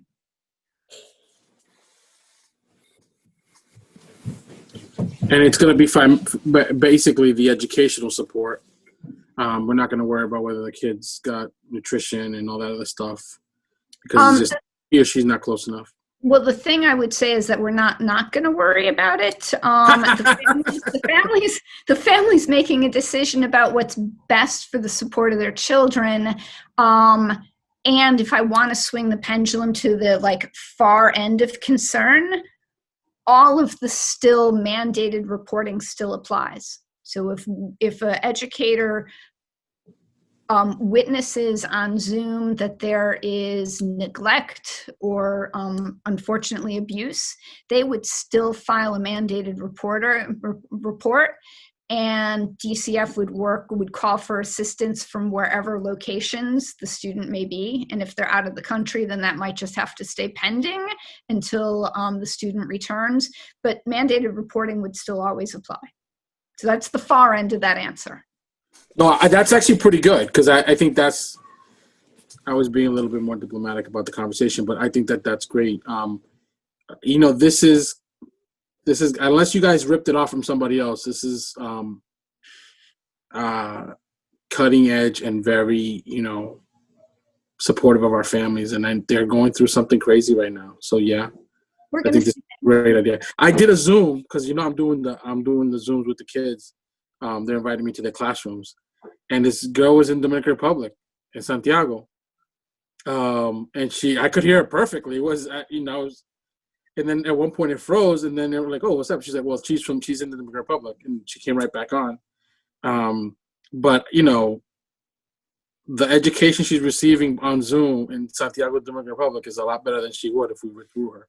So yeah. Thank you. Yeah, I love that example. Thank you. Thank you, Julia. Yes, thank you, Ventura. I just have a couple of, I think I agree with everybody else that this is great that we're able to provide this type of assistance to our students. But one of the things is we're coming up to the holidays. Is there anything in that agreement that will let the parents know that this will not apply for them to take the kids on vacation, let's say, for an extended period of time? So what I would say to that is that right now we need to provide relief to our families. And by far, as we already know and the mayor already witnessed, most of our families have relocated the kids who were already going to do so. But if a family takes an extended vacation somewhere, would it ultimately matter as long as the child was coming to class from 8 to 1 every day and turning in their homework? If a family finds themselves without work and they have an opportunity to experience something different, if their child shows up every single day, attendance policies still apply, grading policies still apply. Is it what we would rather? No. But if the child is being committed to their schooling, would it matter terribly? I don't think that we've chosen to put a line in the sand about that. The reason I bring that up, Denise, is because I know that in the past, the district has had issues with parents taking the kids out of school for certain times of the year. So I think I just want to bring it up in case we want to think further along those lines. And the other thing is, if because you stress that the children that are that take advantage of this agreement will need to be back in school when the school goes back in person. So if my child is in Dominican Republic, let's say, and school starts a week from Monday, that is the requirement that this child needs to be back here by that date? So that's an excellent question. And I think that we're going to, as a team, be thoughtful about the announcement of when we come back. I can't imagine we're ever going to say, and in 3 days, we're starting to come back, so adjust, right? I think that we need to responsibly communicate with our families and community. I know it's, been our intention to keep families informed of all of the changes we've made so far with typically a 2 or 3 week notice. And so, yeah, if we gave them a 2 week notice, we would expect them to be back. And we also understand this is going to be a heavy lift to make sure that all the kids are back. I fully expect that we're going to all roll up our sleeves and do additional work because it's going to exist. Yeah, I agree. I think this is a work in progress, and you will probably need to readjust it based on the needs that pop up. But am I wrong to think that this agreement basically will only apply at this time to the students that have not that you have knowledge of, that have been placed in other areas due to the pandemic or the situations in their families? So you already kind of know which students will participate in this. So yes, that is correct. And it does not preclude additional families from making this choice. So there could be more families, but they must fill out the agreement. Okay. All right. Thank you. I'm sure that there will be many changes during this process. I think you're right. It's a learning curve. I appreciate it. Thank you. Thank you, Denise. All my questions were asked and answered. I think just to maybe, with the exception of that last point I think Chloe was making, which was I was just wondering if this relief, and thank you, Mayor, for sort of asking for a clarification, because the way I understand it is that, again, it takes away the need for a child to have just disruption to where they go to school, which is a big deal, especially if everyone knows, especially the family, that it's going to be a temporary disruption. It provides that opportunity for just continuity with one system, which I think is helpful. Do we think this policy will, I guess, support families' decisions to seek those kind of arrangements, knowing that they can remain within the district? Like, have we gotten any even anecdotal information that, doing this will allow families to maybe say, you know what, like, maybe I will send my child here, or, we'll go here? Or is this mainly, again, to Julia's question, like, just trying to codify? It's important to know, too, like, who's where, and make sure that we're really on top of that. Yeah, so yes, codifying is what became important to us when we realized this wasn't the one-off. We didn't just hear of this one case and that one case, it was starting to mount. I think that the majority of folks have made these decisions because they've needed to already. But I think that for sure, by creating an interim policy, by putting this in daylight, people will think about, is this an opportunity I should take advantage of? And that's going to come with consequences too. But we ultimately think that if we can keep kids learning, and if this is what's going to help, then this is what we need to do. I do actually want to acknowledge Angela Smagula. She is one of the members of the legal counsel team. And when the mayor asked about our creating it and the innovation of it, she was incredibly helpful in us formulating this interim policy. So hats off to her. Great, thank you.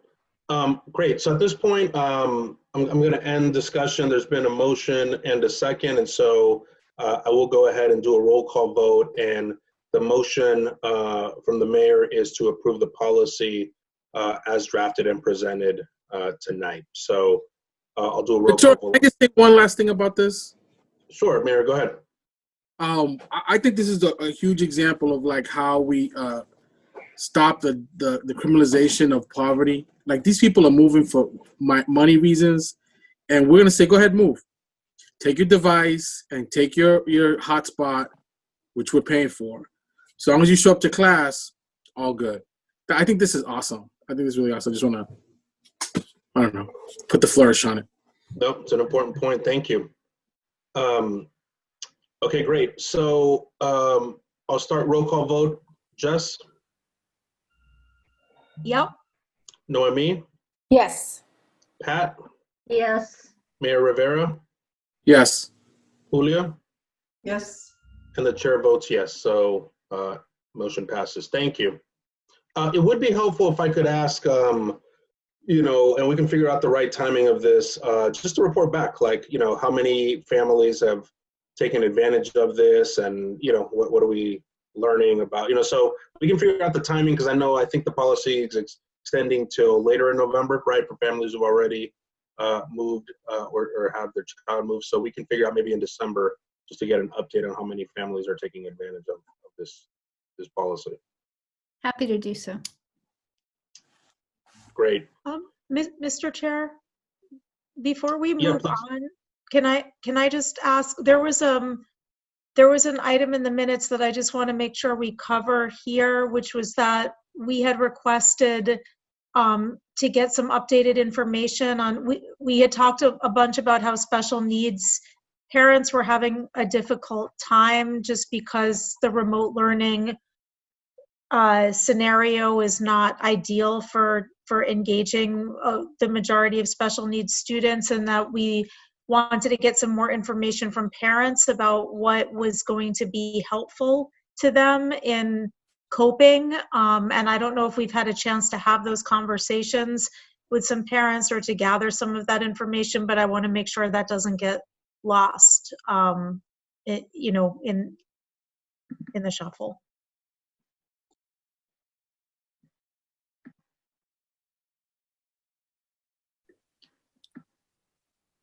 Yeah, Superintendent, I don't know if you want to say anything about Sure, that. we can give you a comprehensive review next time, and Mary can summarize. I know that she's been working very closely with the CPAC, and as a result, learning more and getting feedback, and in touch also with special education teachers and providers on services and the needs. But as you can imagine, we do have families and students who continue to be challenged by this remote environment, specifically our students who are in separate classrooms who need so much structure to be successful.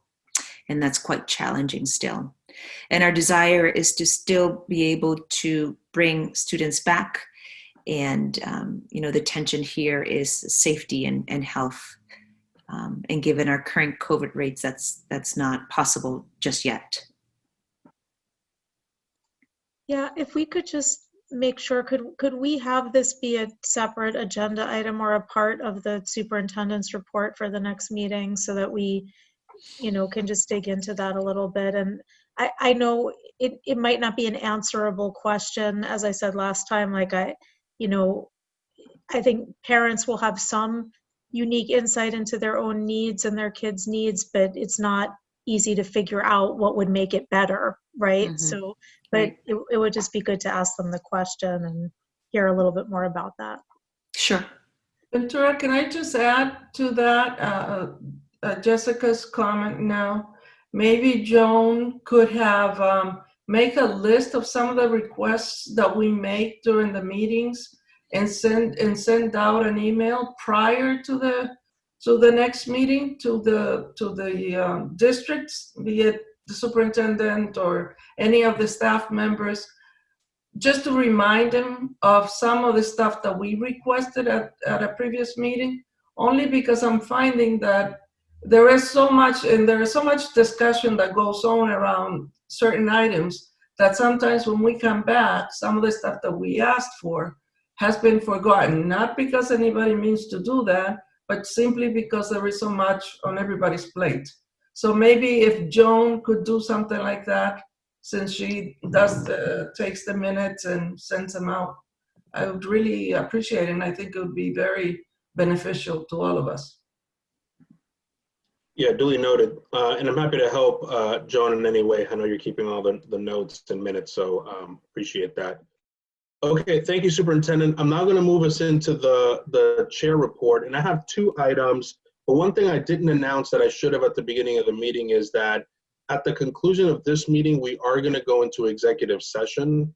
The executive session is for one of the allowable reasons, which is to talk about compensation for the superintendent. So we are going to talk about the superintendent's evaluation for last school year, but we're doing it in November of this current school year. As such, we actually haven't approved, compensation for this current school year. So as part of the process that we're closing out, we are going to discuss the evaluation in the public meeting, but then I am going to have, and we noticed, an executive session just for the purposes of discussing compensation. So just a heads up for that. So the first item on my report, I mentioned last meeting that I would nominate or name rather the budget subcommittee. We are already entering sort of budget planning for next year. And so just wanted to say that I have asked Pat, Julia, and the mayor to serve on that committee, and I will be serving on it as well. A lot of continuity. We've had a lot of those folks serving for a few years now.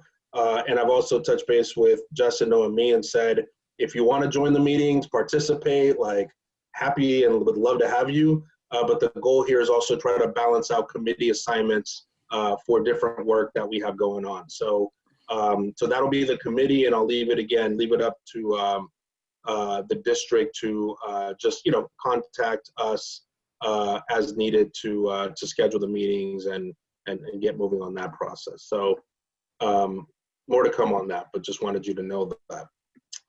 The second item that I have is we have concluded the superintendent's evaluation for last school year, and really this is as we laid out over the series of a couple of meetings, the cycle that we were on had us sort of finishing up in August, or looking at August, and then spending the last couple of months hearing the end of year summary from the superintendent, and then actually drafting the final report. So all board members, have had a chance to weigh in, had a chance to look at it. I just wanted to give sort of a brief overview of the process that we always follow, not just this year, for these evaluations, and typically this is what's done in school committees as well. So basically what happens is board members complete an individual evaluation of the superintendent. And then what I do is compile all of those into one document. And that process, is looking at both the different ratings that individual board members may have provided, and then the comments as well. So that the final document has, what is hopefully, at least the way I approached it, was somewhat of an average, of where different board members were at. And then also the comments are really an amalgamation of just the different comments that board members have provided. In some cases, in many cases, I try to quote directly from those individual board member evaluations, so that literally their voice and their words are coming through. So I think just maybe a few other words about this. So the superintendent has also seen the evaluation, and I would say is, in addition to finishing this year with this, already starting to think through, the superintendent and her team have already been engaged in work this year, obviously. And so as we think about, her setting goals, for this current school year that we're in, this evaluation, and the feedback that I think we provide is also just additional information for the superintendent to use as she's setting her goals for this current school year. So I'm going to just give an overview. I'm not going to go through the entire thing, but I just want to give kind of an overview. Board members have seen it and read it, but I think for the benefit of the public that is tuned in, I just want to make sure that I, give an overview. I think the first thing I will say is this is, at least in my experience, always one of the most awkward parts of public service, where whether you're a superintendent, a state commissioner, these roles where it's one thing to have sort of an evaluation with your manager and sort of growth areas, but these roles require it to be done in a very public way. And ultimately, that's a good thing because these are public roles and, we have a responsibility to the broader public. But I guess what, just to name that, it sometimes is, I would imagine awkward. I mean, because here you are hearing, in front of like the world, the performance. And I think what's important for folks to know is that it's not just sort of this, one-time sharing of the evaluation. Like, I work closely with the superintendent as she, again, just does the work day to day. And for us as a board, it's about providing positive feedback, constructive feedback, but then also support, to the superintendent in the district to move the work forward. So in the evaluation, overall in the evaluation, there are 4 ratings that a superintendent can receive. And again, this is the same evaluation that's used statewide. You can get everything from unsatisfactory, needs improvement, proficient, and exemplary. And the superintendent rating for this past year overall lands at a proficient rating. And so I just want to read for a second what proficient means. So from this tool, it says, proficient practice is understood to be fully satisfactory. This is a rigorous expected level of performance. And so again, like overall, what we're saying is that, the superintendent is receiving a proficient rating. I also want to just, there's a section here on this rubric that says needs improvement / developing. And this talks about performance on a standard or is below the requirement of a standard or overall, but is not considered to be unsatisfactory. And it says in bold here, for new superintendents, performance is on track to achieve proficiency within 3 years. So the notion here being that, this tool recognizes that for superintendents, which this is just a massive job, like they want to give discretion and abilities of boards that, to recognize that this is a growth process. Like again, in the tool, it talks about superintendents being on a 3-year trajectory, to meeting areas that they're not yet proficient on. So it's trying to capture this notion of growth and notion that it takes at least a few years sometimes to master what, are a lot of different requirements that are here. So again, just reiterating, this is the evaluation process is a public process. And so, which is why I'm spending some time, going over it now. So I think at a high level, the board recognized just a lot of important contributions that the superintendent has provided this last year. I mean, her leadership throughout this year in, what has been, just a really challenging year with COVID, I think came across loud and clear in the evaluations. So, having to basically redesign district systems with her team in real time to continue meeting the needs of students, I mean, is no small feat. And board members, absolutely highlighted that in their comments. Board members also talked about, some of the very important aspects of running a district, like a budget process, that was completely aligned to the priorities of students and serving students and high need students. Those things were very clear, and superintendent and her team presenting a budget that was very much aligned to investing additional dollars in staffing that was going to support specific groups of kids. So people also talked about, especially during the time of just the COVID pandemic, the many ways in which the superintendent and the district have gone about trying to communicate with families. And this board is, well aware of the efforts through Facebook, surveys, phone calls. I mean, as we prepared for the the 3 models for reopening. I mean, there was a lot of feedback. I think the coffee houses, right? The superintendent was hosting. So just a lot of work that had been done to try to make sure that the plans that the district was developing were completely informed by communication with families. I think in terms of areas of growth or just continued improvement, I think communication is always one, right? That will be named as needing to continue to use every avenue and every channel available to not only get information out, but to hear from families. Again, we used a lot of different opportunities and tools this year. I didn't even talk about like earned autonomy and other ways that happen. But I think this is an area that, again, is just always an area we have to pay a lot of attention to. Just how we get information from families, how we co-construct, and how we make sure that families are really, a partner here for the schools and districts for their children. I think another area that the board highlighted, and I was actually really glad to see that so much of our meeting today was focused on teaching and learning.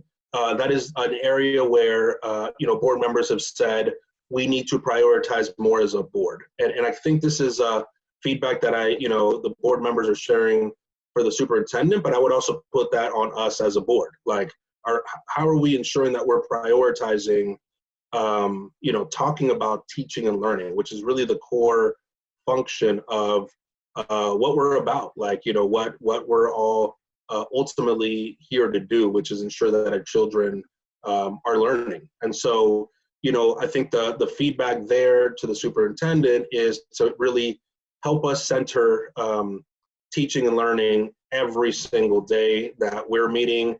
And again, I put this on our board members to make sure we're asking questions, to make sure that we are, reviewing all the information that we get ahead of time and be ready to engage in deep discussion. But, at the end of the day, that is what's going to, help us know that we're being successful, our kids learning. And so, in some ways, that feedback may seem harsh given the context that we're in, given that, so much time has to be focused on, very important logistical things or really important operational matters, which is absolutely true.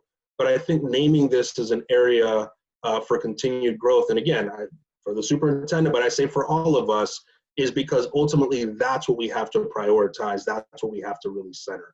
And I heard that, in multiple evaluations from board members, and it's also captured here in the report. So again, I'm just trying to provide a high-level summary.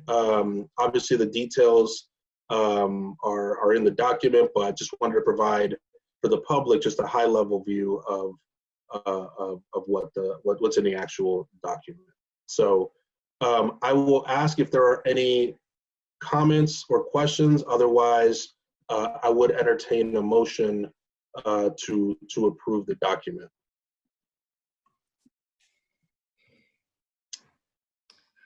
Just a question, Ventura. I thought that before this document was publicly approved, that we would have an executive session to further discuss it. But it seems like you've already given an overview of, without really having a discussion with all of us, except for what you received in writing.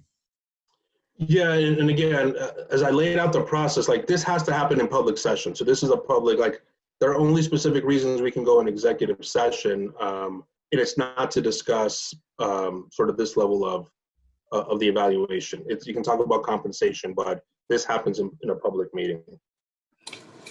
Understood, but I think last year, I could be mistaken, but I thought that we did go into executive session just for the sake of any discussions that we might have had regarding the evaluation. But you've already given the information, so it's fine. Thank you. Yeah, again, I think that the non-executive session conversation is one thing, but discussion on that, you can do, if it matters, for personnel matters. Again, the hiring of the evaluation of, what you wouldn't want to do is have those deep personal conversations about this evaluation in public. That's not fair to the candidate or to the superintendent. And so, it's all good till it's not all good. And so I think, I would wait to vote on this document on the evaluation until after we talked about it in executive session. Thank you. I agree. I think that's the way it should be done. But if everybody else is ready to vote on it and agree, I'm fine with it as well. I'm not.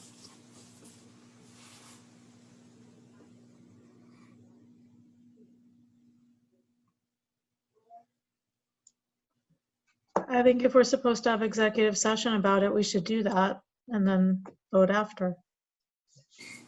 I would make that recommendation if the chair doesn't oppose, since we're going to go into executive session anyways, unless you want to have the compensation in executive session at another time. I mean, is there somebody can somebody, because I don't want to go into executive session if we're going to get in trouble for it. Well, that's what I'm saying. I've gotten I'm literally gonna, I think, reach out to our attorney, because I got counsel that, again, this has to happen in a public session. So I guess what I would do is I'd be happy to circle back and just confirm that. But I did get that, counsel before as I was planning the meeting. But Mr. Chair, we don't have to leave right now. I mean, if you want to take a couple minutes, and call, because I'm going to call the city attorney, ask the same thing. It would take us literally 10 minutes, 5 minutes to do that. Again, we might come out of executive session and have the vote as it is. What I don't want is to have, to air the margins in which people have this, possible disagreements with this, or to have no votes on this. So I just want to make sure we, both those things, if they need to happen, I'd just like to have those discussions. Sure. Let's do this. Let's recess for about 5 minutes, if you don't mind. Make a motion that we recess for 5 minutes? Yeah, can we do that? Second. Okay, I'll do a roll call vote. Jess? What are we voting on now? A recess. Recess for about 5 minutes. Okay, Yeah. sure, yes. Okay, Noemi? Yes. Pat? Yes. Mayor Rivera? Yes. Julia? Yes. And the chair votes yes. So we're recessed for 5 minutes. 8:17, we'll be back. Thanks.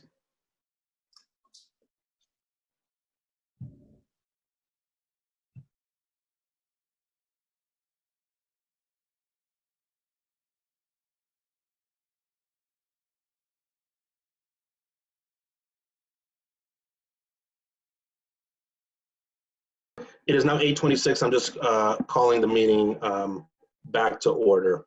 I'd like to make a motion to come back out of recess. Do I have a second? Second. All right, I'll do a roll call vote. Jess?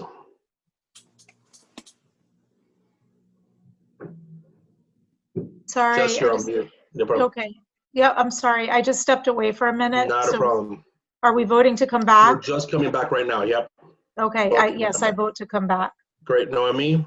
Yes. Pat? Yes. Mayor Rivera? Yes. Julia? Yes. And the chair votes yes. Yeah, so I just actually spoke to our attorney, and she just, I'm going to put it in the chat here, but I'll read it for the public. So we were looking at both General Law 30A, 21A1, just to confirm reasons for executive session, and then there is on the Mass.gov Attorney General's website a specific frequently asked question around, may a public body perform an evaluation of an employee in executive session? And it's no. Deliberations conducted for the explicit purpose of evaluating the professional competency of an individual may not occur during an executive session. So executive session can be used to discuss strategy around things like collective bargaining or a contract, say when we're going into like, if a new contract for the superintendent and things like that. But the actual evaluation,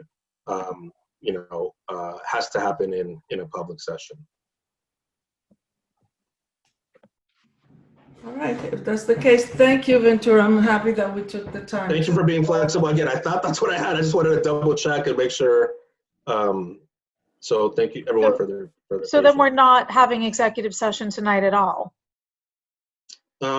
We are, but that's to discuss compensation, which is one of the allowable reasons for executive session. Gotcha. So I'd like to make a motion to accept the evaluation as presented for discussion. Second. Okay. So it's been moved and seconded. I will go ahead and open it for discussion. Jess, we'll start with you. Why don't you start at the other end? Okay. Julia, I'll start with you. How lucky can I be, huh?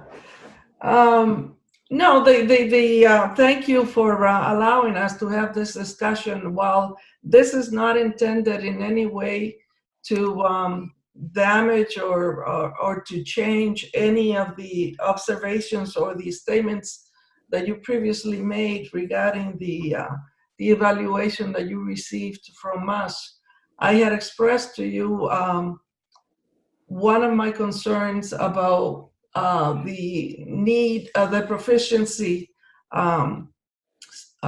considerations that were being given, because of there are two areas that I strongly feel that needs a lot more improvement, and that it is a reflection not necessarily of the failure of the superintendent to have done the things that she needed to do, but of the times that she has been faced with during her tenure here in the city.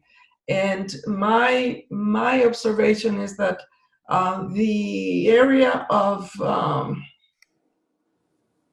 family engagement, while the response that after compiling all of your responses from all of us, Ventura, it was given a proficient. And I feel that standard number 3 and number 4 at this point should be needs improvement, which is the family and community engagement and the professional culture. Those are the 2 items that I am concerned with, that I think needs a lot more improvement in the district. That's my observation for this evaluation. Thank you. Mayor? I felt that the evaluation represented my feelings on the matter. I'm trying to pull it up now again in the rush to get the legalese out of the way. I lost it. But in the item that talks about the running of the district and the operations, I think that in that setting, you gave the superintendent, and you coalesced it all to say that it was proficient. I don't think that it's taking into account enough the post Columbia gas environment, disaster environment, and then the pre-COVID environment that the superintendent found herself in, and the loss of the COO, the changeover of CFO, the changing over leadership at the high school.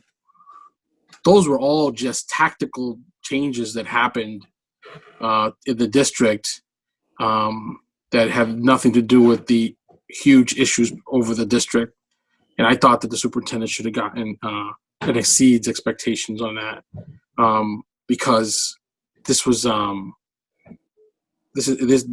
running of the district and making it an orderly place with a culture and all that stuff in a normal day was going to be hard. But I got to tell you, again, she had to hire a CFO. She had to hire a new superintendent, a new school headmaster. She had to hire,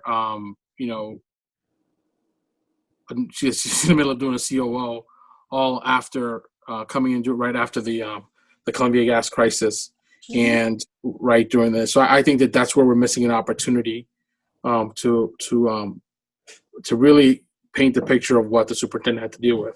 Otherwise, I think that the recommendation or the evaluation reflects my opinions. Great, thank you, Mayor. Pat? Thank you, Ventura. I think I want to preface my comments with the fact that I think as a board, we need to understand exactly what our role is. We're not, and I'm not saying that we don't, but I think we need to revisit it. We're not a typical school committee that is elected by the people to set policy, allowing the superintendent to run the day-to-day operations of the district. And that's just an overview. We're a receivership board, and we were placed here for a reason. The district is under receivership because our students were underperforming, and they were not performing to the level of other districts across the state or districts similar to ours. And for me, I think as a board, we need to focus more on curriculum and instruction and instructional leadership, because that's our role as receivers. We were placed in this role because of the underperformance of the kids. My hope through my comments is that we have a standing agenda item every time we meet that discusses curriculum and instruction, and that we focus on that, because this is all about the kids. What we're doing here is all about the kids. I agree that the day-to-day operations, the superintendent has been faced with unbelievable challenges since she's been here. I think the first year it was the heat wave, and then the gas crisis, and now COVID, to reiterate what the mayor has said. And she has certainly risen to the occasion of dealing with these issues. But I think when all is said and done, and we focus on the kids, what has to happen is the instruction has to be there, and we need to talk about instruction and what's best for kids. So that's my comment on the evaluation. And I also would like to say that I've been part of the family engagement piece that the superintendent has created, and the Two Voice Council, I think, is a wonderful, wonderful opportunity to touch base with the community and to touch base with parents and to problem solve. As I mentioned in my comments, I was very impressed with the fact that that council took the chronic absenteeism and created solutions to the problem. I just wish, as we all wish, that COVID wasn't here, that we could see the fruit of what that council created. But I look forward to hopefully coming out of this situation and moving forward. But again, I just want to reiterate that as a board, and hopefully the superintendent will agree, we need to focus a lot more on curriculum and instruction and what's best for kids. So I thank you. Thanks, Pat. Noemi? Yes, I want to echo both what the mayor and Pat have said. And, you know, we're a unique board in the sense of the role that we have. And we also are very involved and invested. And sometimes I feel that we go on this tangent and really concentrate in certain areas, not realizing that there are certain things that we need to allow the superintendent and her team to do on their own and then report back to us. But at the same time, sometimes I feel that we lack on some of the reporting that is happening, because sometimes the information that we get is not ahead of time, or it might be too complex in the way that it's presented. And I think that might have reflect in some of the comments that we as a group have. So my recommendation is along the lines of recognizing that the superintendent have done a tremendous job, considering that she went through the ring of fires like 3 times in a row. She hasn't had a breathing time to really reflect on some of the changes that they have made, because it's one after the other. So from that perspective, I feel that she have exceeded expectations, especially during time of crisis. But then on the other side, us recognizing how we can better work with her in the school district, because Pat is right. I don't see as much in terms of the curriculum, in terms of the things that are coming from DESI, so then the board has a better understanding on the actions that we need to take, so we are able to work together with the superintendent to meet the goals. So this is just a recommendation, and agreeing with Pat and agreeing with the mayor. Thank you. Thanks, Tommy. Jess? Yeah, I mean, I would just like to also pick up on some points that both the mayor and Julia made, and echo what some other board members have said. Like, I do think the superintendent has done an amazing job under extremely difficult circumstances, kind of crisis after crisis. And really, I would give her exemplary ratings for the management and operations section in particular. I think she's built a strong rapport with central office staff, and just in terms of being able to respond and manage through crises and implement some good policy changes, and the budget presentations that we've had, where she's responded to requests that we've had for more clarity in how the information was presented. Those have all been great. I would agree with Julia that I want to be very clear about how I state this. I feel like for the past several years, probably even predating the superintendent a little bit, our district has been on a path of improving family and community engagement, and the Family Resource Center staff does an amazing job, and in a way that I think probably leads a lot of schools in the Commonwealth.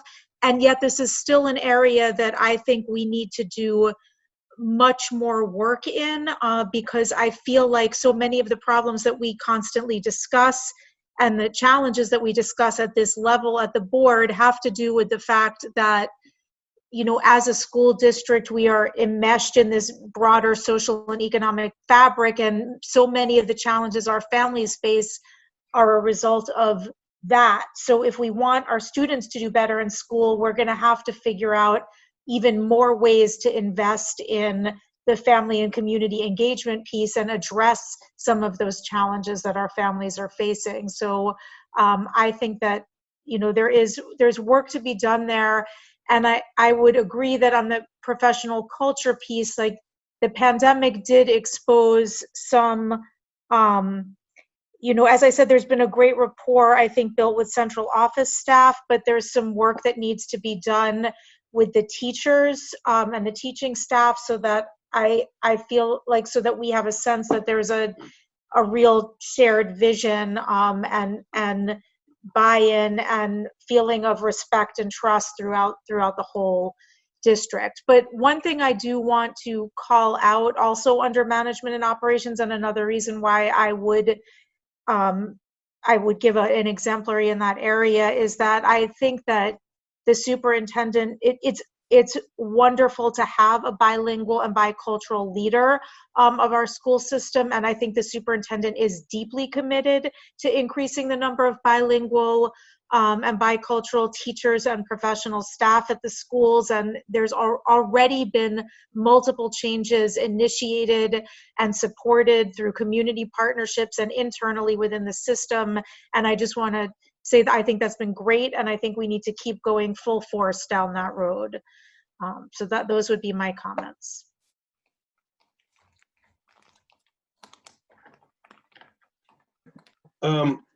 I would just sort of say, as the person who compiled all of the comments, and I think I'm hearing in the comments today, I was trying to sort of take, a range at times and just represent, what the board and the different opinions that the board members had.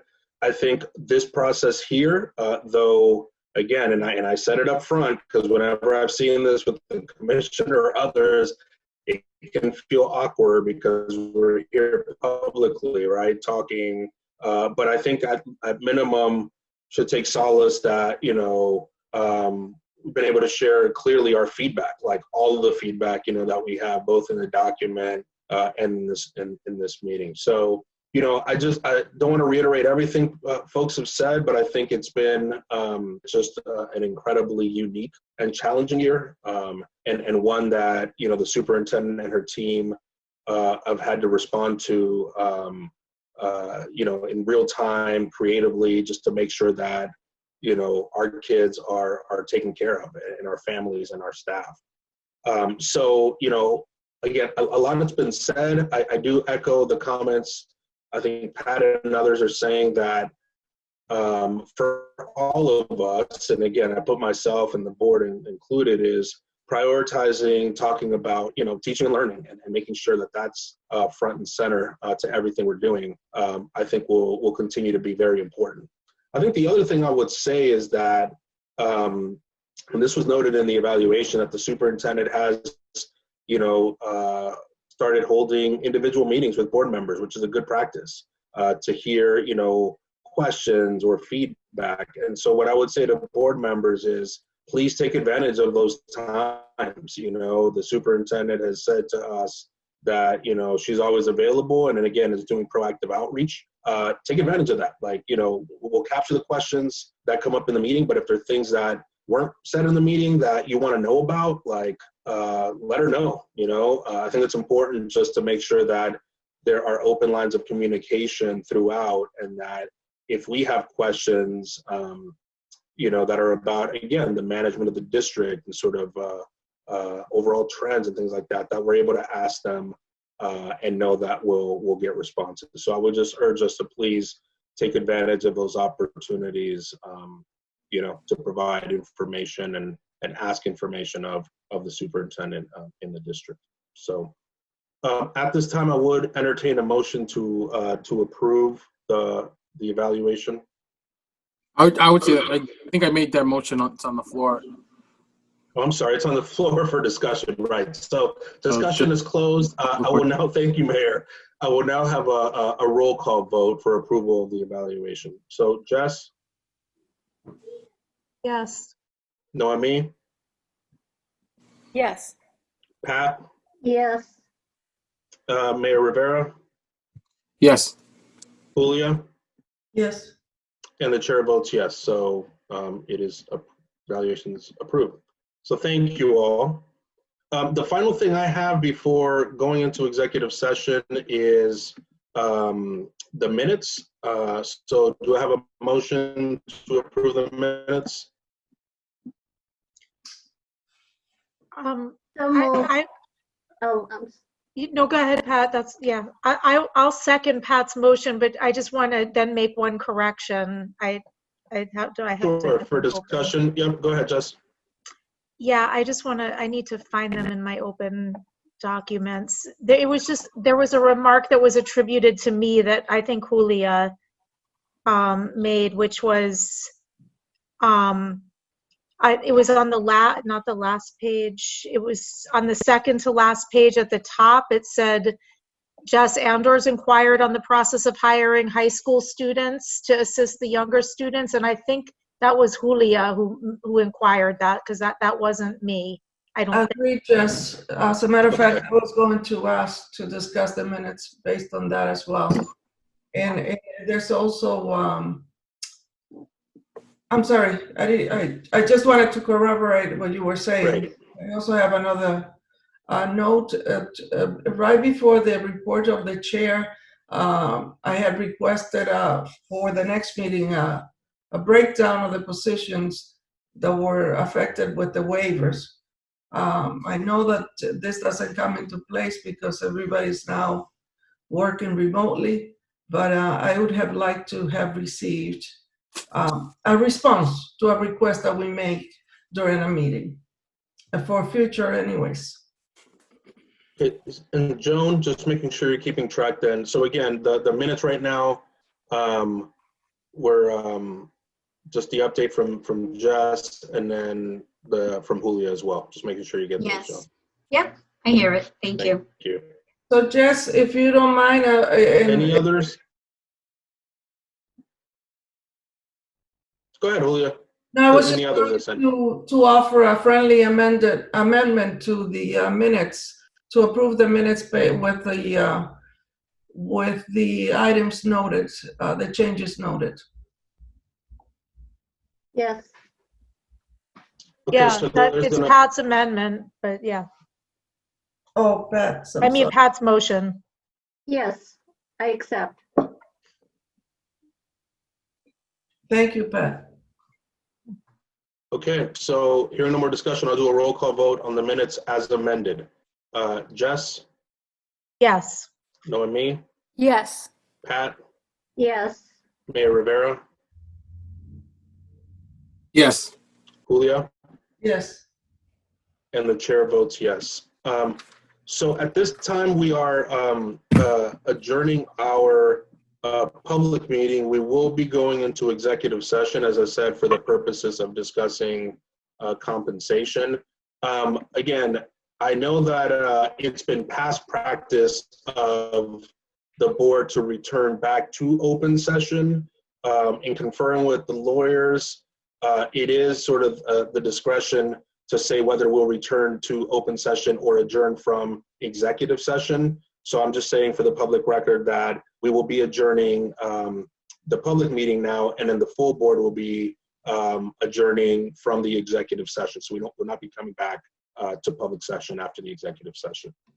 Before I take a roll call vote to go into executive session, just making sure on the technology side, is there a different link or do we just stay on this link, Joan? I sent out a link later today to everybody.